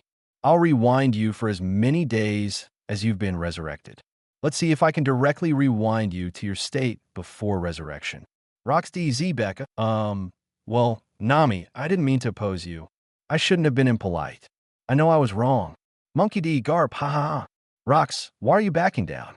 I still prefer seeing your unruly side, Rox D. Zebek. You don't understand? It's from the heart. Just by looking at our Nami, you can tell she's extraordinary. It's only right for me to show her respect. GOLD. Roger. Damn it, Rox. You want to laugh me to death, right, after I resurrected? You're really mean. Rox D. Zebek. Then you better die quickly. You idiot. Shiki. Kekakek. I can't laugh anymore, Charlotte Linlin. Maha. Laughing makes me hungry. I'm going to eat more caramel cream puffs today. Kaido, ha ha ha. Rox D. Zebek. You idiots who enjoy watching the show without considering the consequences. What's so funny? Didn't you see that Sengoku obtained the Great Dragon Robes artifact?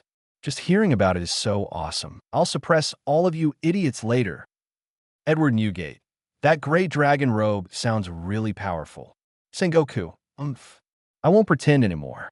This robe is already on me. Why just pledge my blood? I felt another powerful force merging with my body. When the battle starts, Roger, Whitebeard, the two of you attack together. Gol di Roger. TS Sikappa. Sengoku, your pretentiousness is as disgusting as ever. Edward Newgate. Gulalala. He's been bragging without any basis for a long time. Let's just enjoy the show. Sengoku. You'll see later. Luffy and Zoro continue sailing. 10 days later, the ship drifted to an unknown place, still not reaching the shore. I should have kept that girl. Lying blankly on the deck, looking at the blue sky, Luffy was brutally reminded of reality. They got lost. You idiot captain. Back then, you drove her away with an indifferent attitude, and now, you only realize she's a treasure after getting lost. Zoro gloomily gnawed on a grilled fish with an unknown name. 10 days later, their food supplies were almost depleted. If they couldn't catch fish from the sea, they would really run out of food. It's my fault. Luffy climbed up and came to the side of the ship, looked at the sea for a while, and swiftly caught a fish from the water. With a smash to the fish's head, a cut to its belly, and a toss of its innards, he directly skewered it and started grilling. With his left hand supporting his chin, Luffy turned the grill while sighing, let's eat first. Maybe the heavens will favor us and bring that girl back tomorrow. Monkey D. Luffy. Wah! If Nami over there sees this scene, she'll probably die laughing. Nami. Let him be indifferent towards me over there. Now he realizes how good I am. But it's too late. Nico Robin. I have a feeling that Nami over there will eventually become Luffy's companion. Nami. No way. Tony Chopper. Nami, don't be angry. Even if we're over here, the Straw Hat Pirates will definitely be together. Monkey D. Luffy, right? We will definitely be companions. Usopp. That's right. The me over there will definitely join too. Vinsmoke, Sanji, and me. Luffy over there. You must bring the me over there along. Chapter 40, This Unlucky Fate. Buggy appears. Luffy and Zoro drifted on the sea for another 2 days, although there is still no sign of land. They receive some good news. Zoro has officially mastered armament haki. On the deck, Zoro swung his sword. covering the blade with a thin layer of black substance. Zoro waved his sword, sometimes passing by Luffy, and sometimes passing by Luffy again. Come on, you've already shown off in front of us 347 times. I already know you've mastered armament haki. No need to remind me again. Luffy scratched his head and twitched his mouth speechlessly. Aha! I was just too excited. From nothing to something, Zoro achieved a qualitative breakthrough, and he was really excited. Monkey de Luffy? Ah! Zoro over there is so cute. Vin smokes Sanji, like a fool Rorinoa Zoro. Come on, that's armament haki. It's reasonable to be excited when you first practice it, right? Shanks. That's right, when I first practiced armament haki, I was so excited that I didn't eat for 3 days. Silver Rayleigh. This kind of great breakthrough in strength is indeed an exciting event. Just as Zoro was about to accidentally pass by for the 348th time, Luffy suddenly sat up. His eyes suddenly lit up. A ship is coming. They couldn't return to the shore by themselves, but now that a ship is coming, hope has arrived, really? Upon hearing this, Zoro immediately put aside his showing off armament haki plan and hurriedly ran to the front of the deck, looking around. Where is it? Where is it? There! Luffy stepped forward to the bow and pointed forward with his hand. Although there was fog ahead, his observation haki had firmly locked onto the ship in the sea mist in the next moment. A medium-sized pirate ship emerged from the fog ahead. On the wide sail, there was a grinning skull pattern with a big red head. Very eye-catching. On the impel-down warship, Buggy suddenly covered his face. No way, Luffy, who set sail 3 years earlier, also encountered me? At this point in time, Buggy's pirate crew hadn't even been to Orangetown, yet Buggy originally thought that he wouldn't have to run into Luffy on this side with the red one. But unexpectedly, this unlucky fate still brought them together. The white Luffy on this side was still a rookie at that time, and he was beaten up badly, while the red Luffy on the other side was incredibly strong. Wouldn't he be completely beaten up on that side? Damn it, I'm going to become my own black history over there. Up until now, Buggy and many others have noticed that, except for Luffy, the trajectories of the people on both sides are the same. Of course, those who encountered Luffy must have had their trajectories changed. If the Buggy on that side shows an incredibly weak strength, it means that the Buggy on this side is also weak. Hey, Buggy, is it your pirate ship? Beside Buggy, Luffy grinned. Laugh at your grandpa. Buggy now wishes he could pluck out all of Luffy's teeth. What? Is it Captain Buggy's ship? Then these two kids are done for. That's right, Captain Buggy spared the Straw Hat Kid because of Shanks' face and even gave him some guidance in the battle. But the situation on that side might be different. Yeah, if that Buggy captain over there didn't recognize Shanks' Straw Hat, then the Straw Hat Kid is in big trouble. That's right, in front of Captain Buggy, he's nothing. That's right, he can't handle Captain Buggy at all. Upon hearing that Buggy appeared, the prisoners flattered him one by one. Listening to these flatteries, Buggy felt extremely uncomfortable. If the secret is revealed later, it would be so embarrassing. Look, what have we encountered? 2 lost lambs at sea. Ha ha ha, we haven't even opened for business today, and they've come knocking on our door, haven't they? Captain, there's a ship ahead, and it seems to have 2 people on board. On the deck of the Buggy pirates, a group of pirates excitedly wave their juggling weapons. Damn, we've encountered a larger pirate crew. Zoro's face immediately stiffened, his hand resting on the hilt. It's fine, I'll go negotiate. We just want to know the route to shore. There shouldn't be any conflict. Luffy lightly pats Zoro's hand holding the fake sword, signaling him not to act rashly. Then he grabs the edge of the railing with both hands and takes a few steps back. Swoosh! Luffy's figure immediately shoots towards the direction of the Buggy pirate's ship on the deck of the Buggy pirates. Upon hearing the reports from his subordinates, Buggy has already walked out of the cabin. Just as he was about to order an attack, he sees a figure instantly appear in front of him. Unexpectedly, Buggy is startled. BD, he actually dares to attack first. Am I, Buggy, not respected? Capture him. Buggy points with his big hand, giving the order. Yes, capture him. The lackeys of the Buggy pirates immediately rush towards Luffy. Hey, Luffy is a bit annoyed. He actually just wanted to come over and ask for directions, but he didn't expect the other party to want to attack directly. Well, then he can only use force before courtesy. Immediately, Luffy activates Conqueror's Haki. Boom! An invisible pressure erupts from Luffy's body, instantly suppressing the surrounding pirates. In this instant, these surrounding pirates seem to be under some kind of terrifying gaze, their strength instantly drained, their faces pale, and their bodies uncontrollably falling to the ground.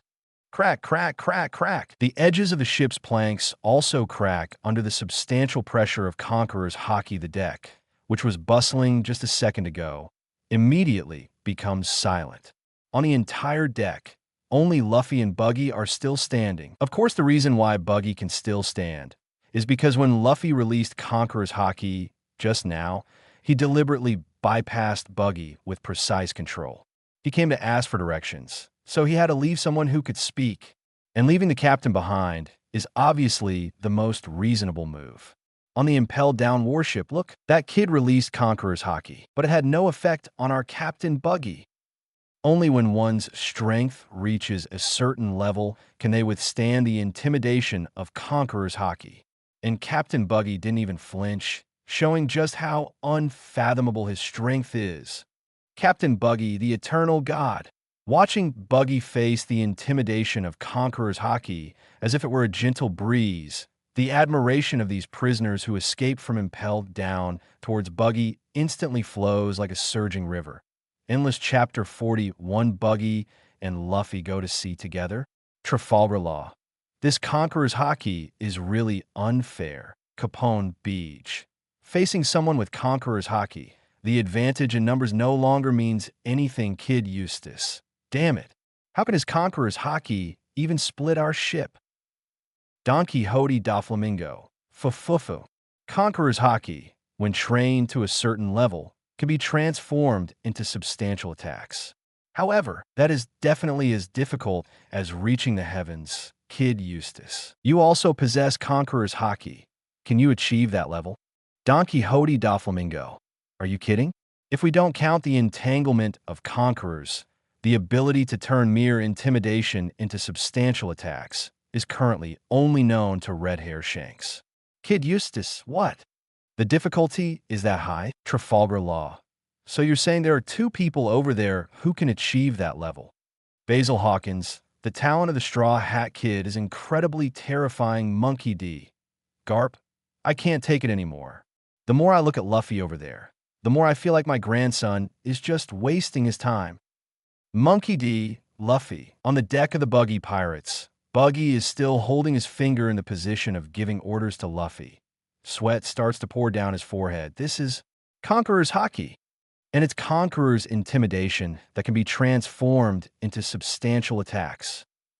In this East Blue, ordinary pirates probably have no idea what Conqueror's Haki is, but Buggy has seen the world. When he was on Roger's pirate ship, Roger, Rayleigh, and Kazuki Odin all had Conqueror's Haki, and at that time, Shanks hadn't awakened his Conqueror's Haki. Buggy, who grew up in that kind of environment, how could he not know what Conqueror's Haki represents?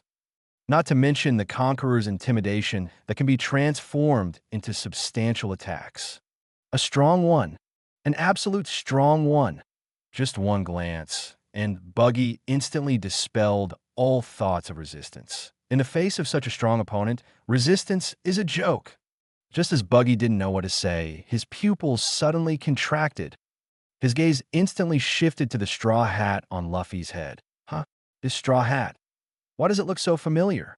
Soon, an image of a person who likes to wear a white shirt appeared in Buggy's mind. Shank's straw hat? No, it can't be. Shank's straw hat was given to him by Captain Roger. How could he give it to someone else? Impossible. Absolutely impossible. Buggy immediately dismissed this absurd speculation. Let me introduce myself. I'm Monkey D. Luffy. Luffy spoke up at this moment. Buggy also didn't dare to make any extreme movements, so he introduced himself as well. I am Buggy, the captain of the Buggy Pirates.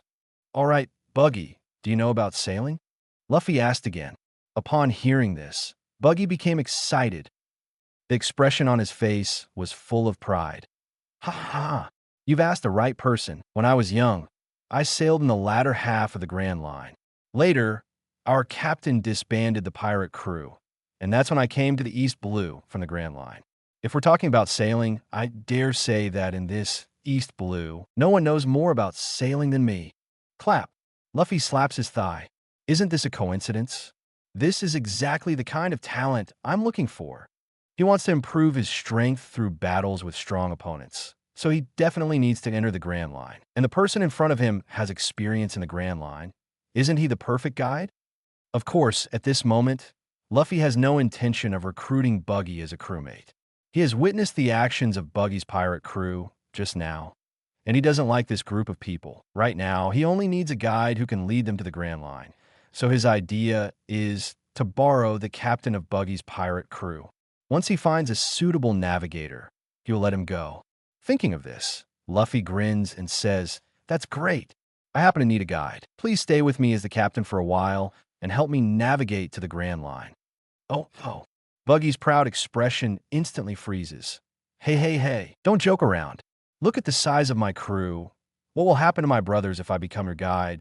Buggy spreads his hands and looks at the pirates around him who have been knocked out by Conqueror's Haki. Luffy doesn't respond, but casually reveals his 18-pack abs, still covered in the densest armament Haki imaginable. 3 drops of sweat slide down Buggy's temples. Luffy calmly looks at Buggy. "What do you say? Any intention to change your mind?" Buggy's face darkens. "Damn it.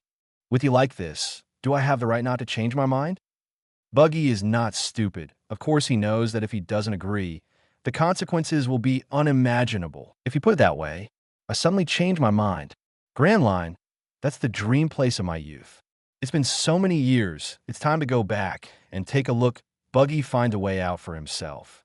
And so, Buggy takes his navigation chart and boards the small boat with Luffy. The scene ends here. The screen with the red border gradually fades. On the marine ship, at impelled down, Luffy looks surprised. "Hey, Buggy, are you sailing with me over there?" Buggy's speechless. "I have eyes, I can see." Straw Hat Luffy, it seems that Captain Buggy over there has good intentions towards you. That Captain Buggy over there must have recognized the straw hat you're wearing. So he changed his mind and wanted to bring you into the Grand Line. The Grand Line, it's the dream place of all pirates. Captain Buggy actually personally became your guide to lead you into the Grand Line. It's so touching. That straw hat was given to Shanks by Pirate King Roger. So it seems that Captain Buggy must be reminded of his Captain Roger when he sees that straw hat. And now, that straw hat is worn by a young boy. So Captain Buggy is willing to lower himself and protect this young boy. Listening to the prisoners around him, Luffy alternates between a confused expression and nodding. Finally, he looks at Buggy. "Buggy, I didn't expect you to be such a good person." Buggy's mouth twitches nonstop. Chapter 42, The Man Who Guards the Village. "Nami, huh? Buggy over there actually followed us." Trafalgar Law. Nami, being the captain, doesn't necessarily mean that. You over there might not necessarily be the captain of the Straw Hat Pirates ship. Scratchman Apu. Buggy replacing Nami as the navigator of the Straw Hat Pirates. Abababa. I think it's a good idea. Nami, no way. Hey, Red Luffy over there. You better step up. Nico Robin. Nami, don't worry. That won't happen. Luffy over there meant for Buggy to be a guide, not a crewmate. You'll definitely join the crew. Usopp. That's right. None of us will be left behind. Shanks. Buggy and Luffy setting sail together. That's great. Buggy. Watch your words. Shanks. I'm only escorting the Straw Hat Kid over there to the Grand Line because of Captain Roger's hat. GOLD. Roger. Wow. Little Buggy, I'm truly touched. At that moment, the screen with a white border lit up. Luffy, Zoro, and Nami arrived at the Animal Island on 2 small boats, met Carrot, and then left the island. A few days later, the 3 arrived at the village of Syrup. Usopp makes an appearance. They unexpectedly exposed Captain Kuro's conspiracy, and Usopp ran to the village to warn them. "Listen to me, everyone. The pirates will attack the village tomorrow morning. Please believe me this time. Everyone, quickly evacuate the village." Really, this time it's true. Why doesn't anyone believe me? Usopp ran around trying to save the people in the village. But the result was, if we believe you every time, we would have escaped hundreds of times already. Enough, Usopp. We're tired of your lies. Darn it, don't run. This time we'll teach you a lesson. The villagers chased after Usopp angrily with brooms, ladles, and dustpans. They stopped chasing after Usopp only when he ran out of the village. Tony Chopper, poor Usopp. Kid Eustace. He can't even save himself, yet he's thinking about others. He's just asking for trouble. Machalde, teach, zihaha. Let those villagers die, Usopp. Actually, it's not their fault. It's mainly because I always lie and deceive everyone by saying that pirates are coming. That's why the villagers don't believe me. Roronoa Zoro. It's true that we can't entirely blame those villagers. As someone who experienced this incident, Zoro can understand the villagers' actions. Nami. So this incident tells us that it's best not to lie normally. Trafalgar Law. So, in a fit of anger, Usopp left the village with the Straw Hat crew, right? Scratchman Apo. Do you even need to ask? I kindly tried to save you, but you not only didn't appreciate it, you even drove me away. Anyone would be angry in that situation. Killer. Those villagers deserve to die. Monkey D. Luffy. Hey, you guys are underestimating Usopp too much. Usopp fled to the village entrance, leaving behind tears of loneliness and sadness. At this moment, the Straw Hat Pirates appear behind him. Usopp sat dejectedly on the ground, his eyes blankly staring at the distant sea. I was so naive. I should have known, because I love lying so much. The villagers never truly believed me. Watching Usopp completely consumed by despair, the three members of the Straw Hat Pirates silently observed him. At this moment, Nami spoke up and asked, enough with that. The fact is, the pirates will really come tomorrow, right? Usopp wiped his face and sighed. Yeah, they will definitely come. But no one believes it. They think tomorrow will be just like any other day, peaceful. So what's your plan now? Zoro calmly asked. At this moment, they were nothing more than passing strangers, and most acquaintances who exchanged a few words hearing this. Usopp looked lost. He helplessly gazed at the sea. Yes, what should I do? What can I do? Even if I have a plan, can I really make it happen? But those villagers have helped me so much since I was little. In Usopp's mind, memories of his growth over the past decade suddenly surfaced when he was very young. His father ran away with a man with red hair just because of the words "the pirate flag is calling back." Not long after, his mother also passed away. Usopp was able to grow up thanks to the help of the villagers. No, I can't just watch them be killed by pirates. What's your plan? You're asking me what my plan is. Usopp repeated these words to himself, his eyes becoming clearer and clearer. Suddenly, he stood up abruptly, tightly gripping his right hand. My plan is to confront the pirates here. I want to turn this into a real lie. This is the only path I can take as a liar. Even if they hit me with brooms and chase me away. This is still the village where I grew up. I love this village. I want to protect everyone. Although not particularly strong, Usopp's figure stood tall at this moment, looking towards the sea, the direction for which the pirate crew would arrive tomorrow. Behind him was the village he wanted to protect. A crescent moon hung on the horizon, casting a faint moonlight over the small village. The tranquil village was now filled with lights from countless homes. What they didn't know was that in this moment of tranquility, there was already a man guarding them. Chapter 43. Didn't you agree to be a guide? Why do you force people to practice? Gold Roger. Impressive. Luffy, this partner of yours is a true man. Watching the screen, Roger couldn't help but applaud. Marco, to protect the village you love, even if you know you're no match, you must be willing to risk your life. That's true protection. Edward Newgate. Gururara. This kid is really something. Shanks. Yasopp, that's your son, right? He really inherited your excellent genes. Yasopp. No, I feel ashamed for Usopp. Although I'm proud of him, I don't have the right to say anything as a father. Usopp, Dad, Mom has never complained about you. And I'm proud of you too. On the Red Force, hearing Usopp's words, tears welled up in Yasopp's eyes. He knew he hadn't fulfilled his duty as a father. He also believed in what Usopp had just said. He knew even more how kind his wife, Banchina, was. The more he felt this way, the more guilty he felt. Yasopp, son. Yasopp's choked words appeared in the chat room. Usopp, dad. The next morning, the Black Cat pirates attacked. Usopp, Luffy, Zoro, and Nami fought against the Black Cat pirates.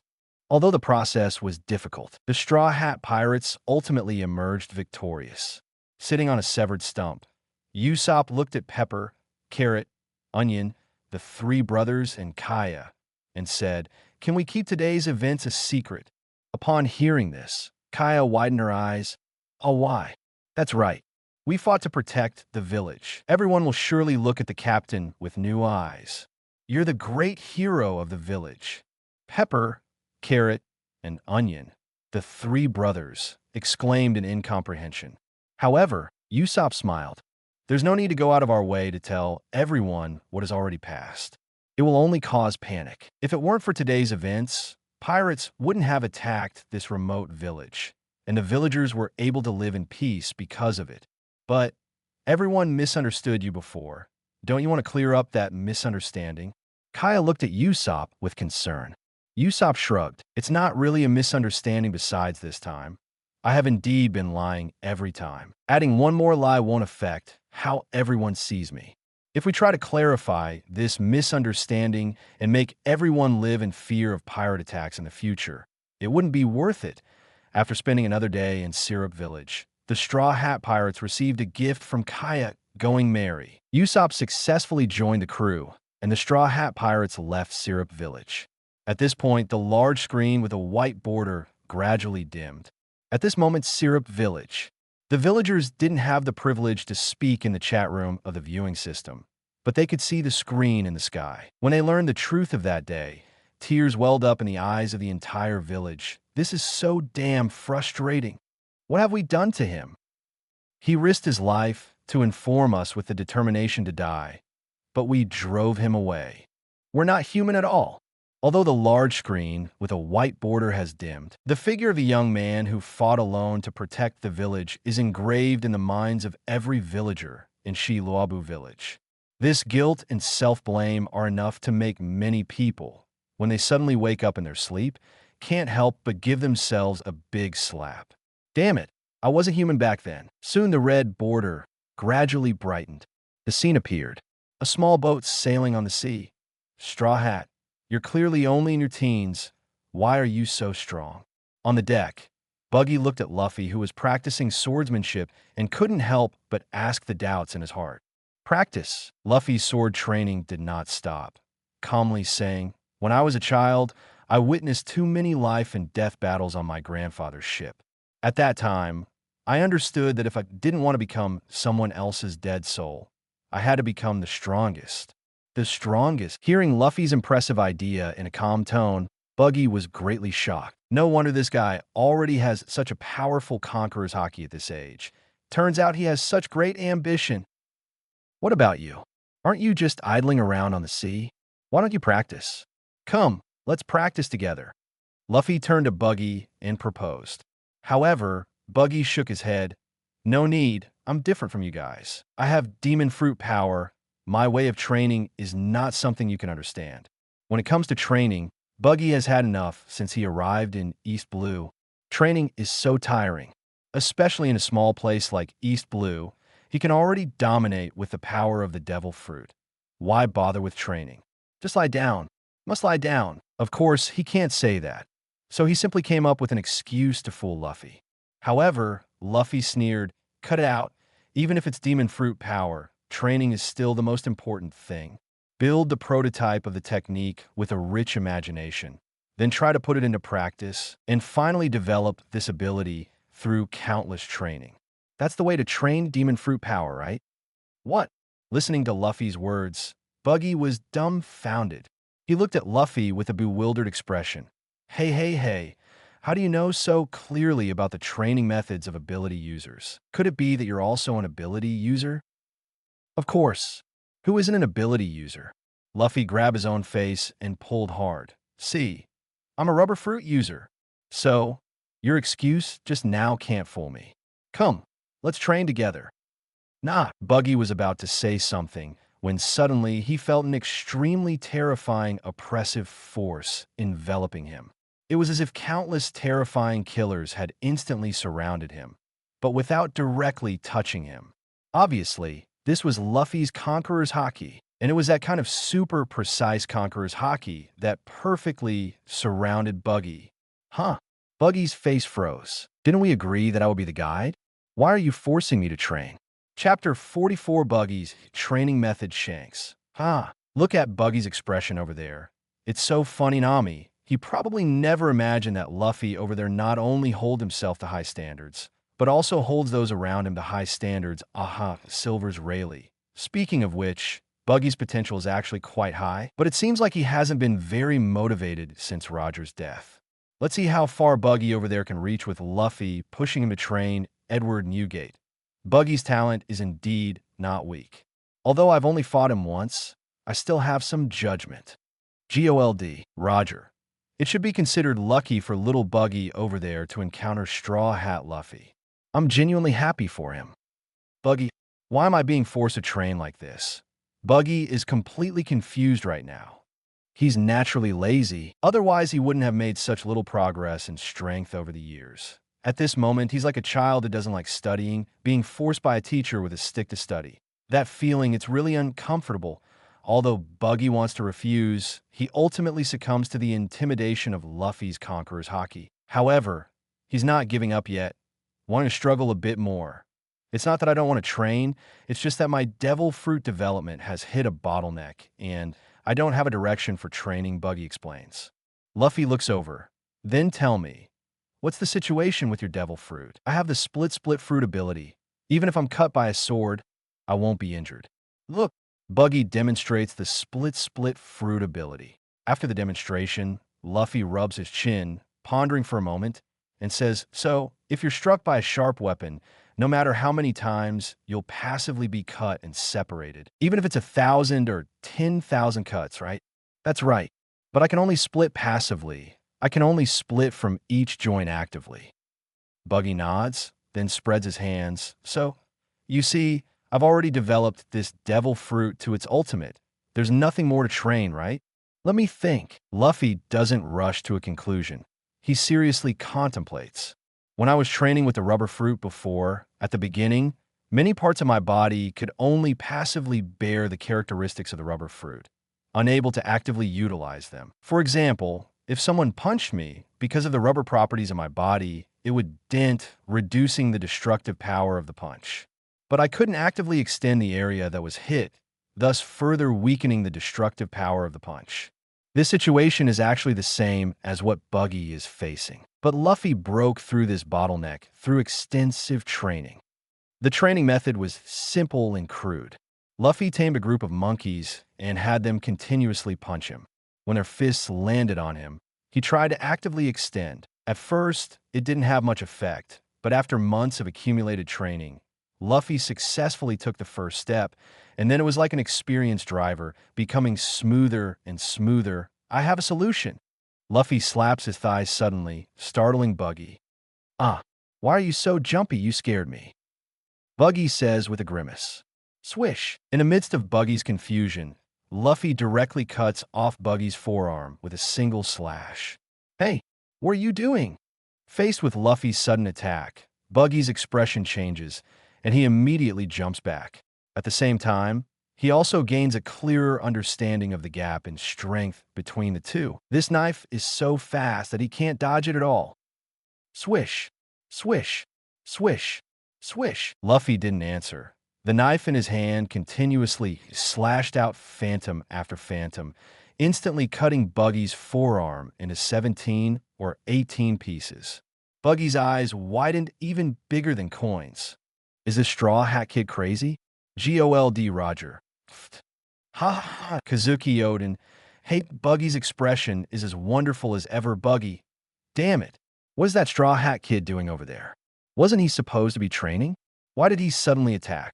Shanks, is it possible that what he's actually doing is related to your training? Shiki, it's not impossible. Buggy's devil fruit ability is splitting. I think that Red Luffy over there is studying Buggy's ability, researching Buggy's training method.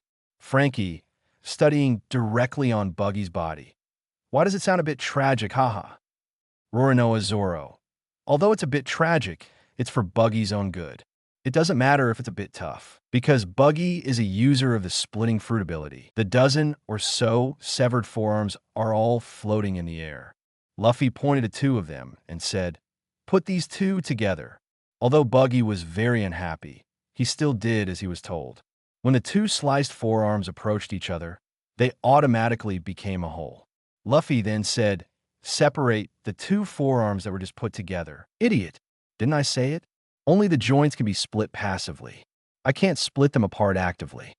As if venting his dissatisfaction, Buggy took the opportunity to lecture Luffy loudly. Luffy ignored his emotions and pointed to two other pieces, saying, "Bring these two closer together, and when they are about to become a whole, control them to pull apart again." Seeing that Luffy completely disregarded his opinion, Buggy reluctantly said, "I'll give it a try." Finally, he began to control the two slices to come closer together. Snap! When the two slices reached a certain distance, it was as if two magnets instantly attracted each other and became a whole. Buggy shook his head. No, once they reach the maximum distance, they automatically come together and can't be pulled apart at all. Then let's try again. When you find the critical distance for them to come together, we'll move on to the next stage of training. Saying that, Luffy threw a knife in front of Buggy.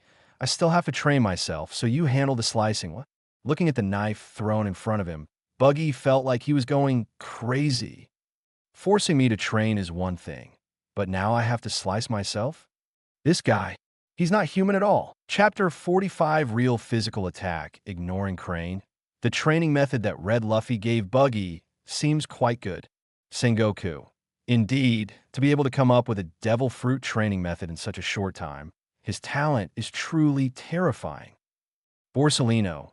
Luckily, our straw hat kid on this side isn't that diligent. Otherwise, it would be troublesome. Monkey D. Garp. This useless thing. Jinbei. Seeing it now, I wonder why I feel like that Buggy over there might actually succeed in his training. Nami. Your feeling is correct because Luffy has a certain quality that can make his companions become better and better. That Red Luffy over there not only has this quality, but also holds himself and his companions to high standards. Under such conditions, if Buggy still hasn't succeeded, then he's really pathetic. Buggy, damn it, Nami. Watch your words. Nami, I'm talking about that Buggy over there. Why are you getting worked up? Buggy. Several days pass. The ship sails on the sea. If there are no mistakes, we should arrive at this coastline in at most 2 days. We need to resupply somewhere before we can continue sailing. Buggy points at a small village marked on the navigation map, Syrup Village. Luffy nods and throws a knife to Buggy. All right, put away the navigation map and continue training. Buggy's face instantly becomes as ugly as if he had eaten shit. Training again. Buggy's head starts to ache just from hearing it. So he struggles again. No, I simply can't understand. Even if I succeed in my training, what difference would it make? It seems like it wouldn't be of much use. This passive separation is used for countering sword attacks. But if it's active separation, unless it's at the joints, there's no way to fix the weapon for an attack. I can't just use pieces of my body as shurikens to kill targets, right? Buggy looks miserable, struggling and trembling. Luffy puts his right thumb into his mouth, lightly jumps, and then blows hard. Whoosh! His right fist instantly becomes as big as a large water barrel. Hey! In Buggy's shocked and angry gaze, Luffy's fist smashes into Buggy. Boom! Buggy's body is sent flying into the sea. Luffy extends his arm and pulls Buggy back from above the sea surface. UBD, can't we just talk?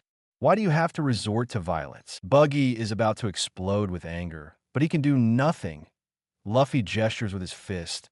You saw it too. Your passive separation can ignore slashes, but it can't ignore punches. Buggy is furious. But what does this have to do with training?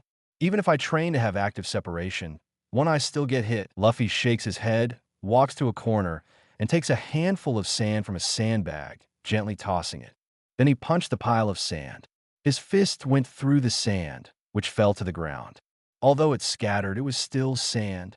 The initial step of practicing the ability to split and slice is just the beginning. My ultimate idea is for your splitting ability to be as powerful as this sand. By then, whether it's a slash or a punch, you can ignore it and achieve true physical attack immunity. When Luffy said this, the chat room exploded. Damn, Borsalino. Wow, that red Luffy over there has something? Just after encountering a devil fruit, he can't think of such a powerful development direction. Impressive, Kazan. If a person with the splitting fruit ability can really split to the extent of sand, wouldn't it be similar to our Logia elementalization? Sakazuki, no. Logia elementalization can ignore physical attacks, but it can be captured by armament haki. However, his ability to split into sand can even greatly weaken the effects of armament haki attacks. Hawk, when the attack lands on him, it immediately scatters into sand, without receiving much force damage. GOLD Roger. Buggy, you should give it a try too. If you really master it, you will be invincible. Shanks. Yes, Buggy, the training idea provided by Luffy over there is really great. True physical attack immunity. Listening to Luffy's painted pie, Buggy's heart couldn't help but beat faster. He stared at the sand on the ground. Can it really reach that level? If my splitting ability reaches that level, how many threats to my existence will there be on this vast sea? That BD Shanks is already one of the 4 emperors on the sea, while I am just a small pirate in the East Blue. Since the news of Shanks becoming one of the 4 emperors spread across the sea, Buggy has always felt a sense of desolation when thinking about this comparison. It's like working together with a brother, and now he drives a Land Rover while you ride a small electric scooter, and it's secondhand. How can you not feel crushed? And now, Buggy's breathing became more and more rapid as he stared at the sand on the ground. If I can really reach that level, Buggy, will also become a famous figure on this vast sea. Shanks, just you wait. Buggy, won't be any worse than you. Thinking of this, Buggy squatted down, carefully gathered the scattered sand on the ground, put in a bag, and hung it around his waist. Straw Hat, although I'm actually not happy with you, from now on, I will train according to the method you mentioned. I once planned a lofty goal for myself, but when I started to become decadent, that ideal version of myself gradually drifted away from me. Now, I have to double my efforts. Not for anything else, just to catch up with that version of myself that once existed in my ideals. There was a firmness in Buggy's eyes. He bent down, picked up the knife on the ground, and without hesitation, he slashed towards himself. Chapter 46 Prodigal. Do you know how much these pirates are worth? Shanks. Great. Buggy over there is going to make progress. Silver Rayleigh. I hope Buggy over there can show us the limit of the Barbara fruit. Crocus. The determination in his eyes when he bent down to pick up the sword just now was extraordinary. Joel D. Roger. Hey. Little Buggy, you better work hard over there. You need to put in effort too. Buggy, Captain, I will. If someone else said this, Buggy definitely wouldn't care about them. But since Roger said it, Buggy still has to respond. 2 days later, the small boat arrived at Syrup Village. Zoro's training also brought good news. His observation haki has finally officially started. Luffy, this feeling is really amazing.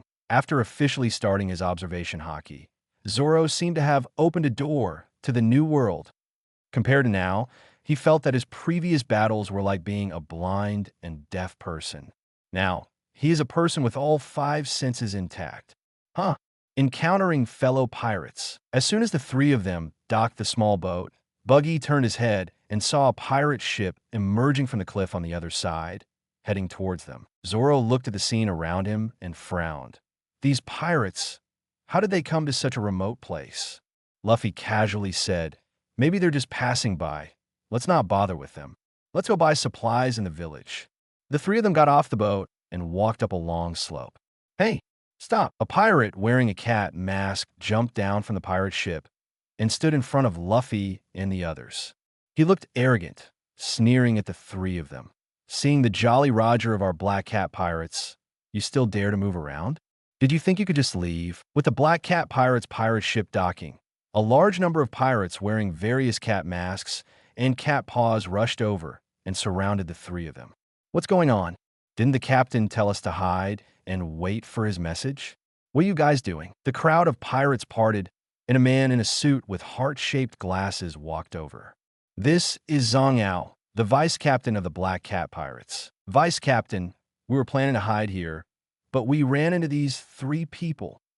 Explained Buggy, a fighter of the Black Cat Pirates. However, when Zhang Ao's gaze fell on those three people, he suddenly froze. Huh? Buggy. Being from the East Blue, Zhang Ao naturally recognized Buggy at a glance. Since you know this great me, you better get lost, Buggy said impatiently. Facing Buggy, Zhang Ao was still a little flustered, but it wasn't to the extent of a mouse seeing a cat. He was thinking that Buggy's bounty is 15 million berries, while their Black Cat Pirates captain, Hyakutitoku, has a bounty of 16 million berries. In terms of combat power, Buggy and Kuro are probably evenly matched. Although their captain just went into the village, Buggy is still alone. The two little guys next to Buggy, who looked like interns, were automatically ignored by Zhang Ao. So Zhang Ao straightened his collar, pulled himself together, and said, "Sorry, our captain has important business in this village. Buggy, please give me, Zhang Ao, some face and leave on your own. Give you face?" Damn it. Buggy was infuriated when he heard this, because Shanks likes to say this catchphrase. If it were a normal situation, Buggy wouldn't have clashed with so many pirates on his own, but now he has Luffy, a big backer by his side, naturally giving him confidence. Who do you think you are? You dare to talk about face with this lord? Without hesitation, Buggy's hand flew out and swiftly grabbed Zhang Ao by the neck, lifting him up. UBD, you're asking for death. Attack. Save the vice captain. He dares to be so arrogant while alone. Let's scratch him to death. Seeing this, the pirates of the Black Cat Pirates around them all brandished their weapons and charged forward. Crash. Luffy's Conqueror's Haki leaked out slightly, causing these pirates to faint on the ground, foaming at the mouth. Buggy retracted his hand and forcefully pressed Zhang Ao's head onto the ground. Boom! Zhang Ao immediately lost consciousness. Buggy clapped the dust off his gloves and disdainfully said, "What a bunch of ignorant fools." Then, he looked at Luffy and asked, "Should we kill them?" Luffy furrowed his brows and pondered for a moment. Having witnessed countless life-and-death battles since he was a child, he naturally knew that this world was cruel. Once you become enemies, it's either you die today or I perish tomorrow. Just as he was about to agree with Buggy's suggestion, Zoro suddenly shouted, "Hey, isn't what you guys are doing too wasteful?" Upon hearing this, both Buggy and Luffy showed puzzled expressions. How did killing pirates become associated with wastefulness? Zoro pointed at the group of pirates and shouted, "Do you know how much these pirates are worth when added together?" As a bounty hunter who had been forced into the trade, Zoro had spent 4 years in the bounty career. He could instantly recognize the value of each person in the crowd. Just Zhang Ao and 7 or 8 fighters combined. Their total bounty is over 40 million berries, although the rest of the pirates had bounties averaging only a few 100,000 berries per person. When added together, it was still a considerable sum. Zoro made a hand gesture of 6 to Luffy and Buggy and said seriously, "This is at least a bounty of 60 million berries." Hiss. Buggy couldn't help but inhale sharply. He had never realized before that pirates were worth so much money. Luffy's heart couldn't help but race. 60 million berries. How much meat could that buy? Thinking of this, Luffy suddenly slapped his thigh and excitedly looked at Zoro. "So, we're gonna get rich?" "Yeah, we're gonna get rich." Ha ha ha. A path to wealth was clearly presented before the two of them. Chapter 47, following Zoro and Nami. Usopp also eats Luffy's Conqueror's Haki. Vin smokes Sanji.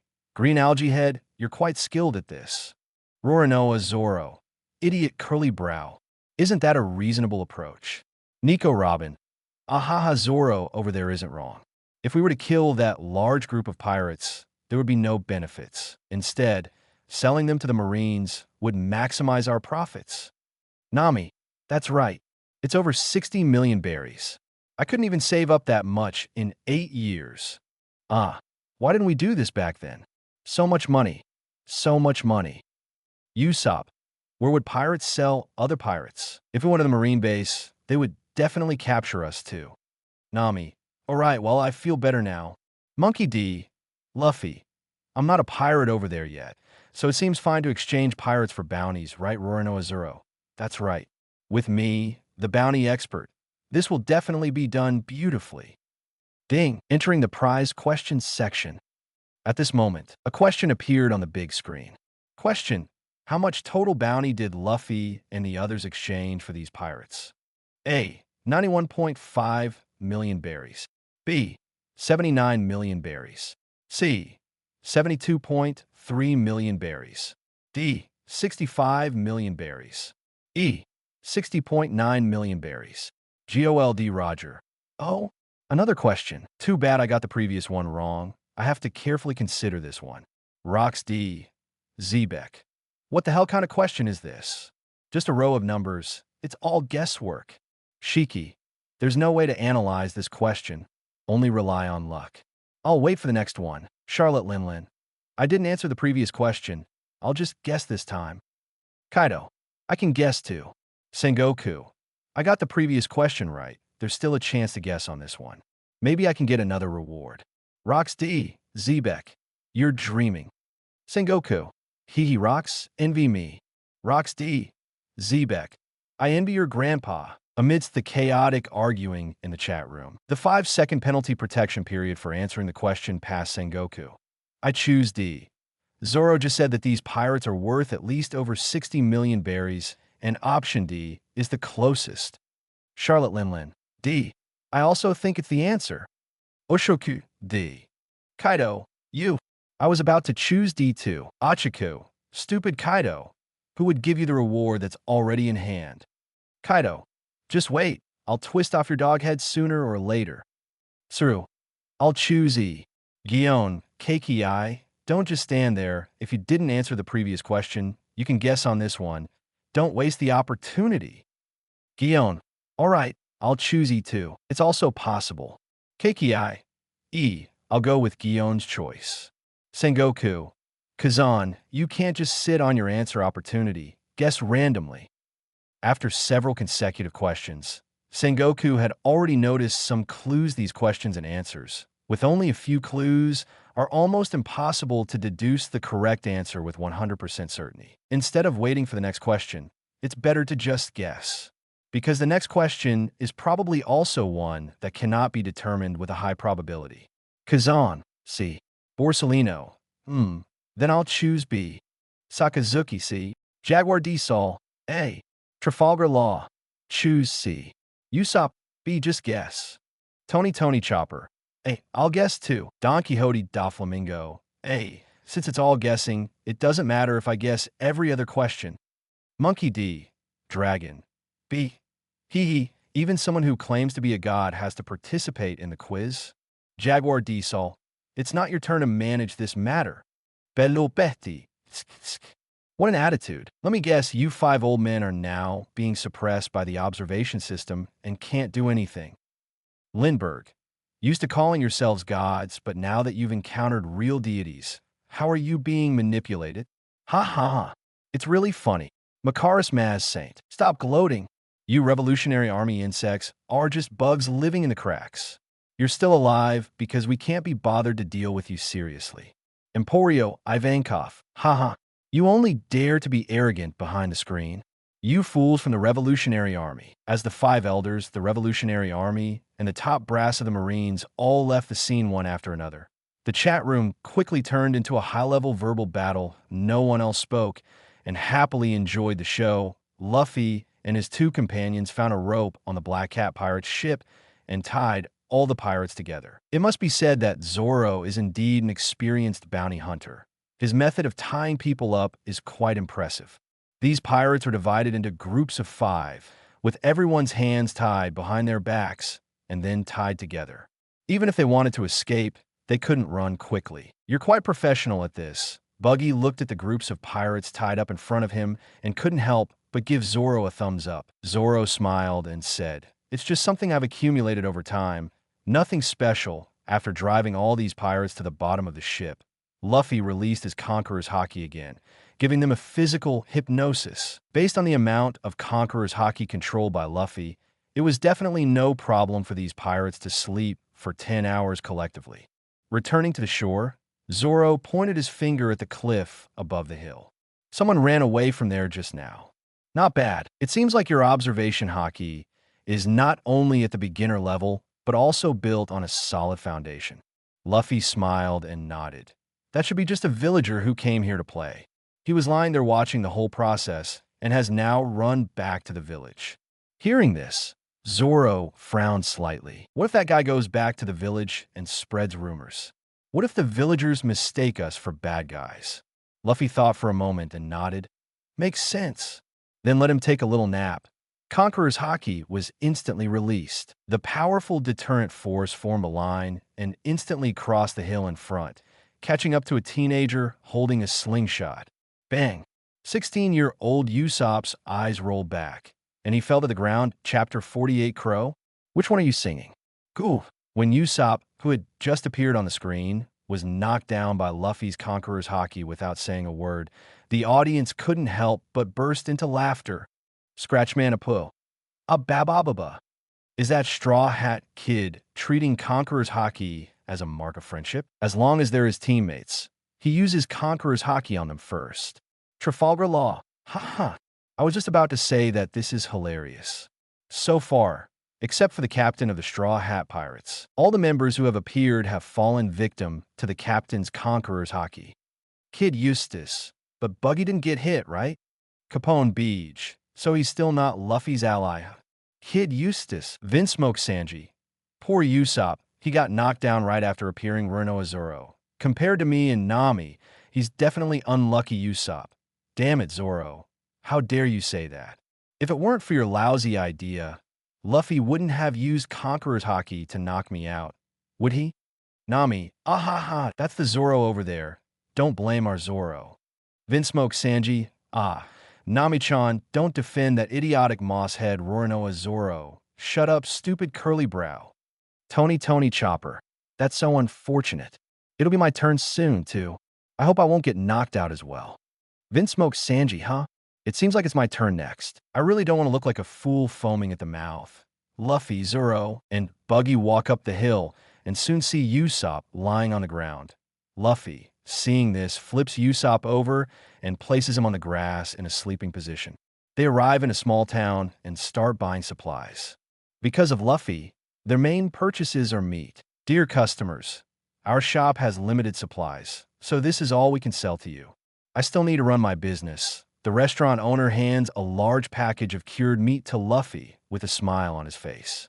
Luffy looks at the package of meat and realizes it's not enough for him to eat for 3 days. But once the ship sets sail, they'll be drifting at sea for a month. This little bit of meat won't be enough. Dear customers, if you still want to buy a large amount of meat, I can recommend a place to you. The shop owner takes a few steps outside and points to the roof of the mansion in the distance, saying, "See that? That's the richest family in our village, and they have abundant resources. You can go ask them if they're willing to sell. You can buy as much as you want." That's great. Thank you, Uncle. Upon hearing this news, Luffy is very happy. He suddenly remembers something and asks, "By the way, Uncle, where can I buy a good ship in this village?" Their current ship is too small. According to Buggy, it will be smashed by the waves before they even reach the Grand Line. Although there is a pirate ship from the Black Cat Pirates at the shore, Luffy doesn't want to use a ship from such a notorious pirate crew. If we use that ship to go out to sea, wouldn't we inexplicably be targeted by Marines' cannons every time we dock at a port? Even though they haven't done anything wrong, because of that pirate ship, they have to bear the crimes committed by the Black Cat Pirates. Isn't that like having yellow mud smeared in their crotch? As for the money, he and Zoro only have a little over 3 million berries, while Buggy brought several million berries when he came. But just now, we confiscated over 10 million berries from the Black Cat Pirates' ship. With all this money combined, it's enough to buy a decent ship. Buy a ship. The restaurant owner was slightly stunned, then pointed to that mansion and said, "Or their place. The only place on the whole island where you can buy a ship." That's perfect. Hearing this, Luffy happily bid farewell to the restaurant owner. The three of them walked to the front of the mansion. Buggy patted the large bag of money on his back and frowned, saying, "Why do we have to bring so much money with us? If we want a ship, why don't we just steal one?" Luffy and Zoro both looked at Buggy at the same time. Cough, cough. With a twitch at the corner of his mouth, Buggy coughed twice guiltily, then looked away. Forget what I said. Kaya's parents were in business and were naturally delighted to receive customers when they heard that someone wanted to purchase a large amount of meat. Accompanied by several servants, Kaya's father smiled and greeted Luffy and the others. "I heard from the gatekeeper that you want to buy meat. So, how much do you need in total?" Luffy gestured with both hands. "The more, the better. By the way, we also want to buy a bigger ship." Kaya's father was about to speak, but then he heard the voice of the butler Mary from behind. "Master, Mr. Klabauterman, whom you have taken in, has fully recovered. I told him to rest a little longer, but he insisted on coming to thank you immediately." Subconsciously, everyone looked towards Mary. Beside Mary stood a refined man. He wore glasses, a black suit, and had a big pompadour hairstyle, giving him the appearance of an honest person, but the moment he saw Buggy, his heart suddenly tightened. Damn it, how could he be here? Buggy also saw Kuro at the same time, and his face was filled with confusion. How did the captain of the Black Cat Pirates end up being taken in by ordinary people? And he wants to thank them? Would a notorious pirate who kills people left and right say thank you? Am I dreaming today, or what? Suddenly, Buggy exclaimed in disbelief, "Kuro? What kind of act are you putting on?" Chapter 49. No wonder there is no answer to this question. Shiki, ha ha. Poor Kuro. Just when he was about to succeed after infiltrating White Luffy's side for 3 years, he was ruined by Luffy. Now, on Red Luffy's side, his plan has just begun and he encounters Red Luffy. It's destined for him to be taken care of by Luffy, Gold Roger. This guy is really unfortunate. Kazuki Oden, compared to that, Kuro on the other side is considered lucky. It's better to have the plan exposed from the beginning than to suffer for 3 years, right? Edward Newgate. That's not necessarily true. At least on this side, Kuro was only chased away by Luffy. On the other side, Luffy has discovered a path to make a fortune. Shanks. In Red Luffy's eyes, Kuro on the other side is a pile of thick belly. He's definitely not getting away. Songoku. I. Monkey D. Garp. What's wrong? Did your hemorrhoids suddenly flare up? Gold Roger. You're a Marine Admiral after all. Why are you so jumpy? Sengoku. Damn it. I was wondering why the answer to the previous question hasn't appeared yet. Damn it. It's because of this reason. Charlotte Lin Lin. Ah. Shiki, Lin Lin you. Charlotte Lin Lin. Shut up. Edward Newgate. I understand now too. Based on the situation, Kuro will probably be caught by Red Luffy and they'll exchange him for a bounty, right? Achiku. Damn it, no way. If that's the case, Kuro, as a captain, should have a bounty of at least 10 million belly, and those trash earlier had bounties of at least 60 million belly. That immediately rules out options D and E. Damn it, I chose D. Kazan. So, it means my choice of C might be the correct answer. Sakazuki. Good. I also chose C. Trafalgar Law. Could it be that I'll get the second reward? Borsellino. Hey. Don't jump to conclusions so quickly. Maybe this Kuro has a bounty close to 20 million belly? Then wouldn't my option B be the correct answer? You saw B. It must be B. Monkey D. Dragon. If it's B, that would be great. Kuro, what play are you acting in? Buggy looked at Kuro, who had a harmless appearance, with a confused expression on his face. Kuro? Everyone present was stunned, then looked at Kuro. Hey, stranger, did you mistake someone? My name is Kurabaru, not whatever Kuro you said. Kuro didn't want his plan to be ruined like this, so he could only pretend. To ease the shock from earlier, he raised his hands and adjusted his glasses with his palm. However, this one action confirmed Buggy's suspicion. Buggy sneered, I can't be wrong. You're Kuro, the captain of the Black Cat Pirates, with a bounty of 16 million belly. Your glasses adjustment is exactly like that because you have a combat weapon called Espada. How could? Mr. Red Nose, are you mistaken? Kurabaru is just a bullied crew member. How could he be a pirate? Kaya's father asked anxiously. Who are you calling a red nose? Being touched on a sore spot, Buggy's eyes suddenly turned fierce. Ah! Kaya's father took a few steps back in fear. Kuro saw this and was overjoyed. Good. The opportunity has come. He immediately supported Kaya's father and said, Sir, I don't know this person and I don't know who this Kuro is that he mentioned. Kaya's father nodded repeatedly. Yes, I can tell. He must be the pirate. I'm really sorry. Since I've been in East Blue, I naturally have the habit of collecting bounties of well-known pirates in East Blue. Buggy's mouth curled up, and then he took out a binder filled with wanted posters cut out from newspapers and bound together.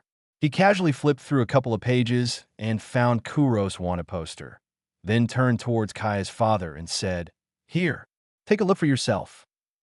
When they saw Kuro's face on the wanted poster, Kaya's father and the servants all showed expressions of fear. Instinctively, they all moved away from Kuro. Damn it. Kuro's face turned dark, and he stared at Buggy, taking a deep breath. Captain Buggy, pirates of our level never interfere with each other. I don't know what medicine you took today, but you've come looking for trouble with me. Kuro's knees buckled, and he fell to the ground. Clang! Espada's cat claws instantly popped out from her specially made gloves. Do you know? I planned for a long time. Originally, I planned to legally take over all the wealth of this mansion, but now. At this point, Kuro's expression became extremely fierce. You've ruined everything. Fine. Since it's fate, I'll kill everyone here and continue to search for the next suitable target. As he spoke, Kuro's arms swung slightly, like a pendulum. Shiomi, I've heard of it. By using high-speed movement and the cat claws on your hands, you can instantly kill a large number of people around you. It's so fast that you don't even know who you'll cut. Buggy smirked slightly and then shook his head. Too bad. Slashing won't work on me.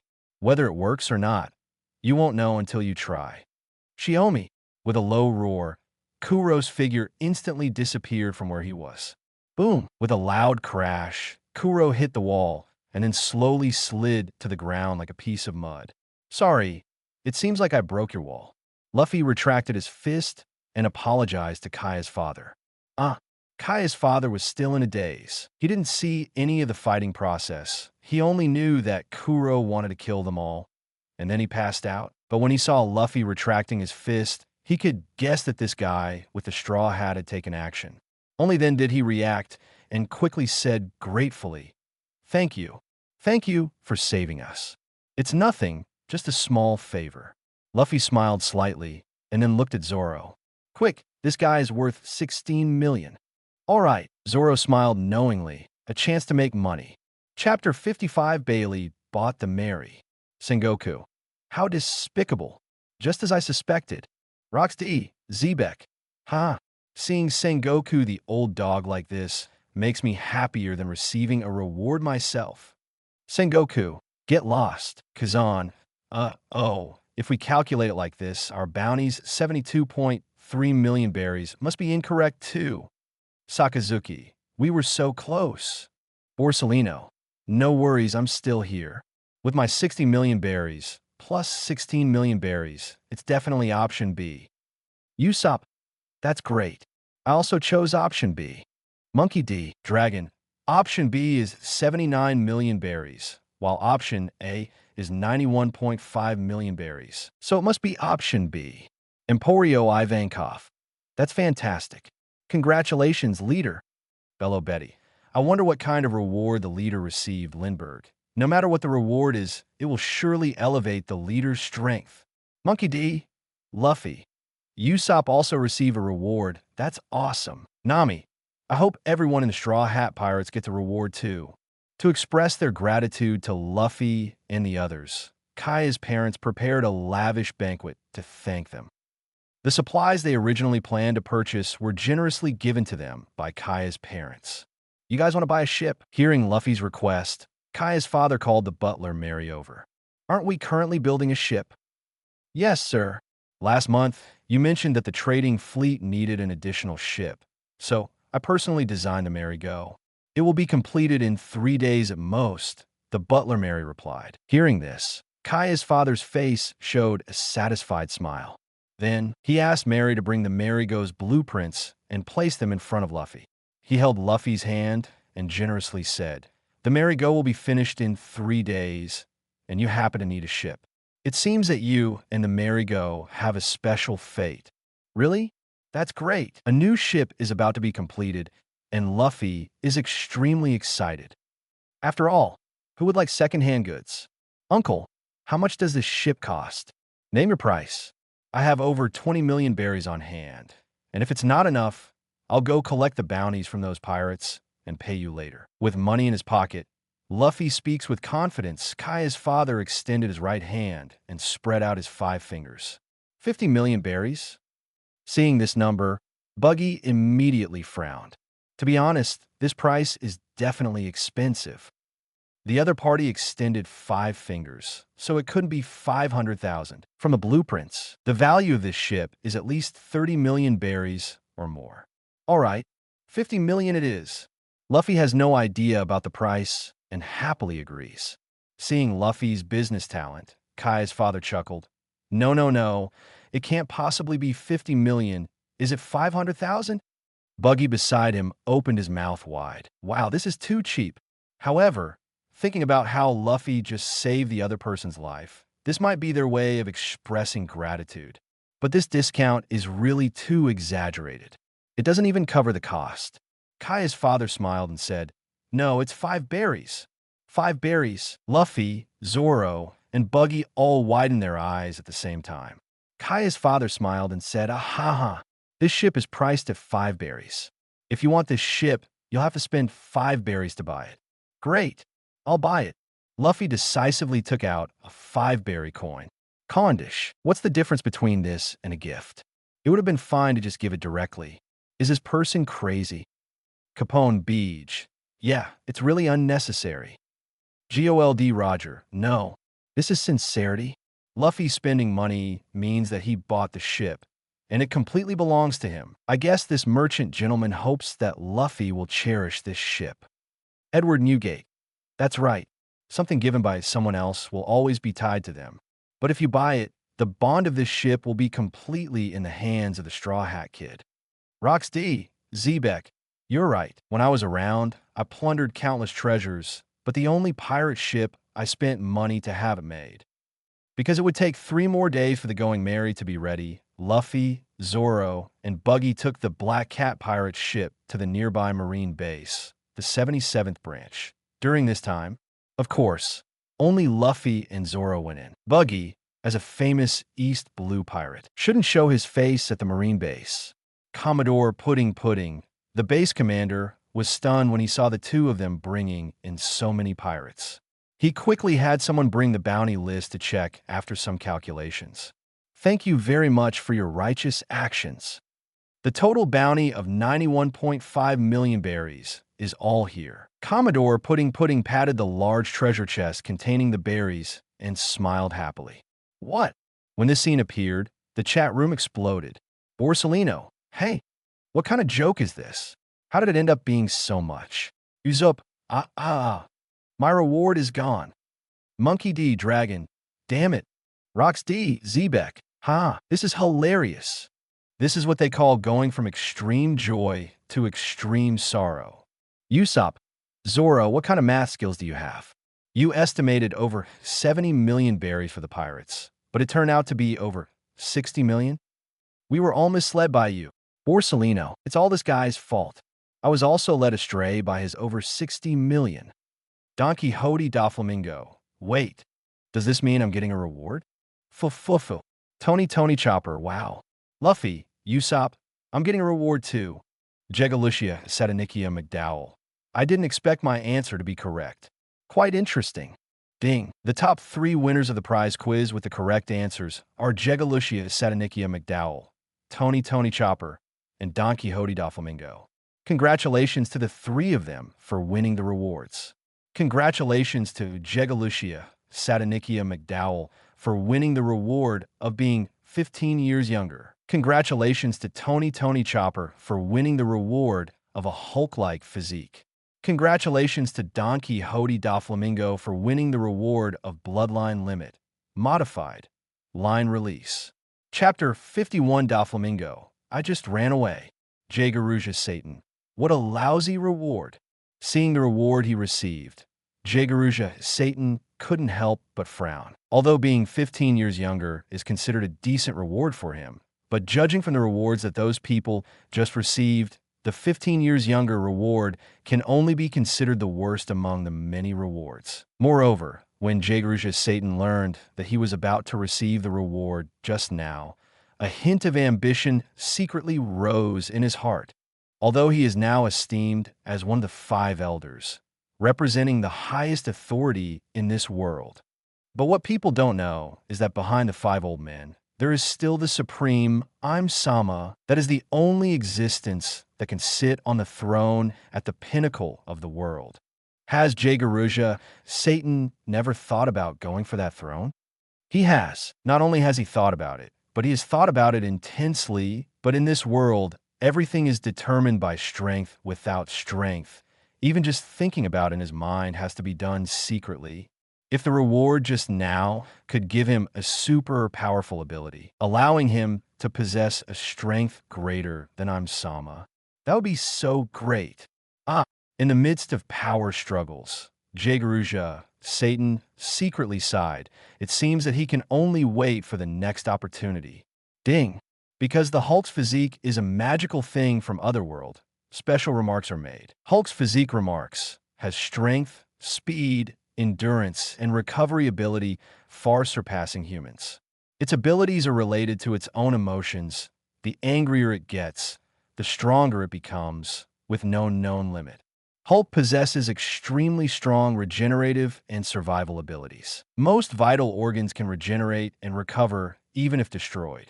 He is also immune to all diseases, poisons, and biochemical weapons, and can survive in extreme temperatures.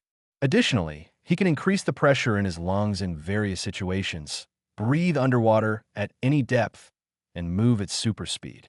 Boroserino, what? This physique's attributes are too powerful. Kazan, being able to survive in extremely low temperatures. Does that mean the effects of my abilities on him will be greatly reduced? Keen, this is going too far. He's even immune to all diseases, poisons, and biochemical weapons. Veen, you idiot, gone. If you encounter him, you'll become a stump in front of him. Con, you'll fool. Veen, I, lousy, not only possess biochemical weapons, but I am also a user of the ancient species wrist dragon's abilities. Strength is my strong suit. Marco, take a good look. The Hulk's abilities become stronger the angrier he gets, and there is no known limit. Are you sure your strength can compare to his? Con, BD, this is simply cheating. GOLD, Roger, this ability is indeed outrageously strong. Strength, speed, endurance, and recovery abilities all far surpass humans, which means Haki and Devil Fruit abilities can be used infinitely. Edward Newgate, he also possesses extremely strong regenerative abilities. He can regenerate and recover even if most vital organs are destroyed. Isn't this equivalent to Marco's Phoenix recovery ability? Rox D, Zebek, this is too perverted. Damn it, if I were to obtain this ability, I would make the whole world tremble beneath my feet. GOLD Roger. Idiot. Who wouldn't make the world tremble with this power? Mary Ahua. The struggle for power. When Jago Lucas Satan Saint saw the reward introduction that Chopper received, he was about to vomit blood. Damn it. Why isn't this powerful ability rewarded to me? Compared to the Hulk's physique, his 15-year-old youth reward is simply disgusting like garbage, just a little bit more. It really is just a little bit more. Jago Lucas Satan Saint believes that if the Hulk's physique was rewarded to him, then with his own strength combined with the Hulk's physique, he would no longer have to worry about Im's face anymore. The pain of missing out on such a precious treasure makes Jago Lucas Satan Saint grind his teeth in frustration. Ding. Because the bloodline limit modified line release comes from the Otherworld, special remarks are made. Bloodline limit modified line release remarks. The 5 basic release techniques are water style, fire style, earth style, wind style, lightning style. The fusion of water style and earth style will produce wood style, and the fusion of wood style and water style will produce line release. Gecko Moria. Huh? Is that it? Looking at the explanation of Doflamingo's newly acquired ability, Moria is a bit confused. It seems like it's said to be powerful, but it also seems like nothing has been said. Boa Hancock. What is release? I've never heard of it. Dracul Mihawk. That's something from the other world. It would be strange if you've heard of it. Sengoku. Doflamingo. What abilities does your line release have? Don Quixote Doflamingo. Doflamingo smiles and remains silent. You expect me to reveal the abilities of line release? How do I look like a fool to you? When the viewing system ends, I'll just give you a line release super shadow clone, and then I'll make my escape. Chapter 52, Ship Spirit. After collecting the bounty, Luffy and Zoro found Buggy, and the three of them returned to Syrup Village on a small boat. 3 days later, the Going Merry was officially completed. It was a two-masted sailing ship, with the main sail hanging from the front mast and a triangular sail hanging from the rear mast. The ship was equipped with the fourth gate cannon, with one of them located at the bow as the main cannon. At the bow of the ship was a finely carved sheep head. Monkey D. Luffy. It's the Merry. At the moment he saw the completion of the Going Merry, Luffy's mind was filled with memories of that day under the setting sun, when he personally set fire to the Going Merry. It started drizzling as the rain slid down the big eyes of the sheep head. It was hard to tell whether it was rain or tears from the Merry. That day, the Straw Hat Pirates bid farewell to the Going Merry forever, although the previous video in the white frame also showed the moment they first met the Going Merry. But this segment in the red frame is different, because this is the moment when the Going Merry was just completed. Luffy envied the red Luffy over there very much. He envied that he could witness the birth of the Going Merry. Usopp. Hey. They actually witnessed the birth of the Going Merry with their own eyes. Even I haven't seen it, Nami. It's such an important moment. I wasn't there. Roronoa Zoro. It seems that only the me over there and the Luffy over there saw the Going Merry come into this world. Vinsmoke Sanji. Stupid green seaweed head. Why are you showing off? Usopp. Damn it. The me over there isn't there either. Monkey D. Luffy, Usopp, wait. The Usopp over there hasn't had any interaction with the me over there until now. How did he get on the ship? Usopp. Idiot. It's all because the you over there used Conqueror's Haki to knock me out. How can the me over there have any interaction with you? Damn it.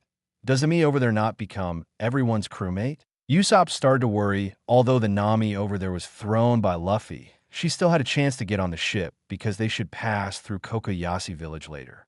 But the him over there is different. If the Luffy over there leaves Syrup Village, he will never have a chance to get on Luffy's ship again. Zoro. Don't worry. Let's wait and see. There might be a turning point. Although Zoro said so, he was also uncertain in his heart. According to the situation over there, the Luffy, Zoro, and Buggy over there should set sail after obtaining the ship, and Usopp will be forever left in that remote village. Mr. Luffy, do you know? When I was still a child, I started designing the Going Merry. But building a ship requires a lot of money, and my family couldn't support my dream of building the Going Merry. Until a month ago, No more novels? Take part in the voting. The most requested novels and those with the most likes will be chosen for publication on euroaudiobooks.com. There, I can upload as much as I want without the risk of receiving a strike. Our 18 novels and other content that exceed what is morally acceptable are only published on Patreon or the free novels page. Remember, the site is funded by donations on Ko-fi and Patreon memberships.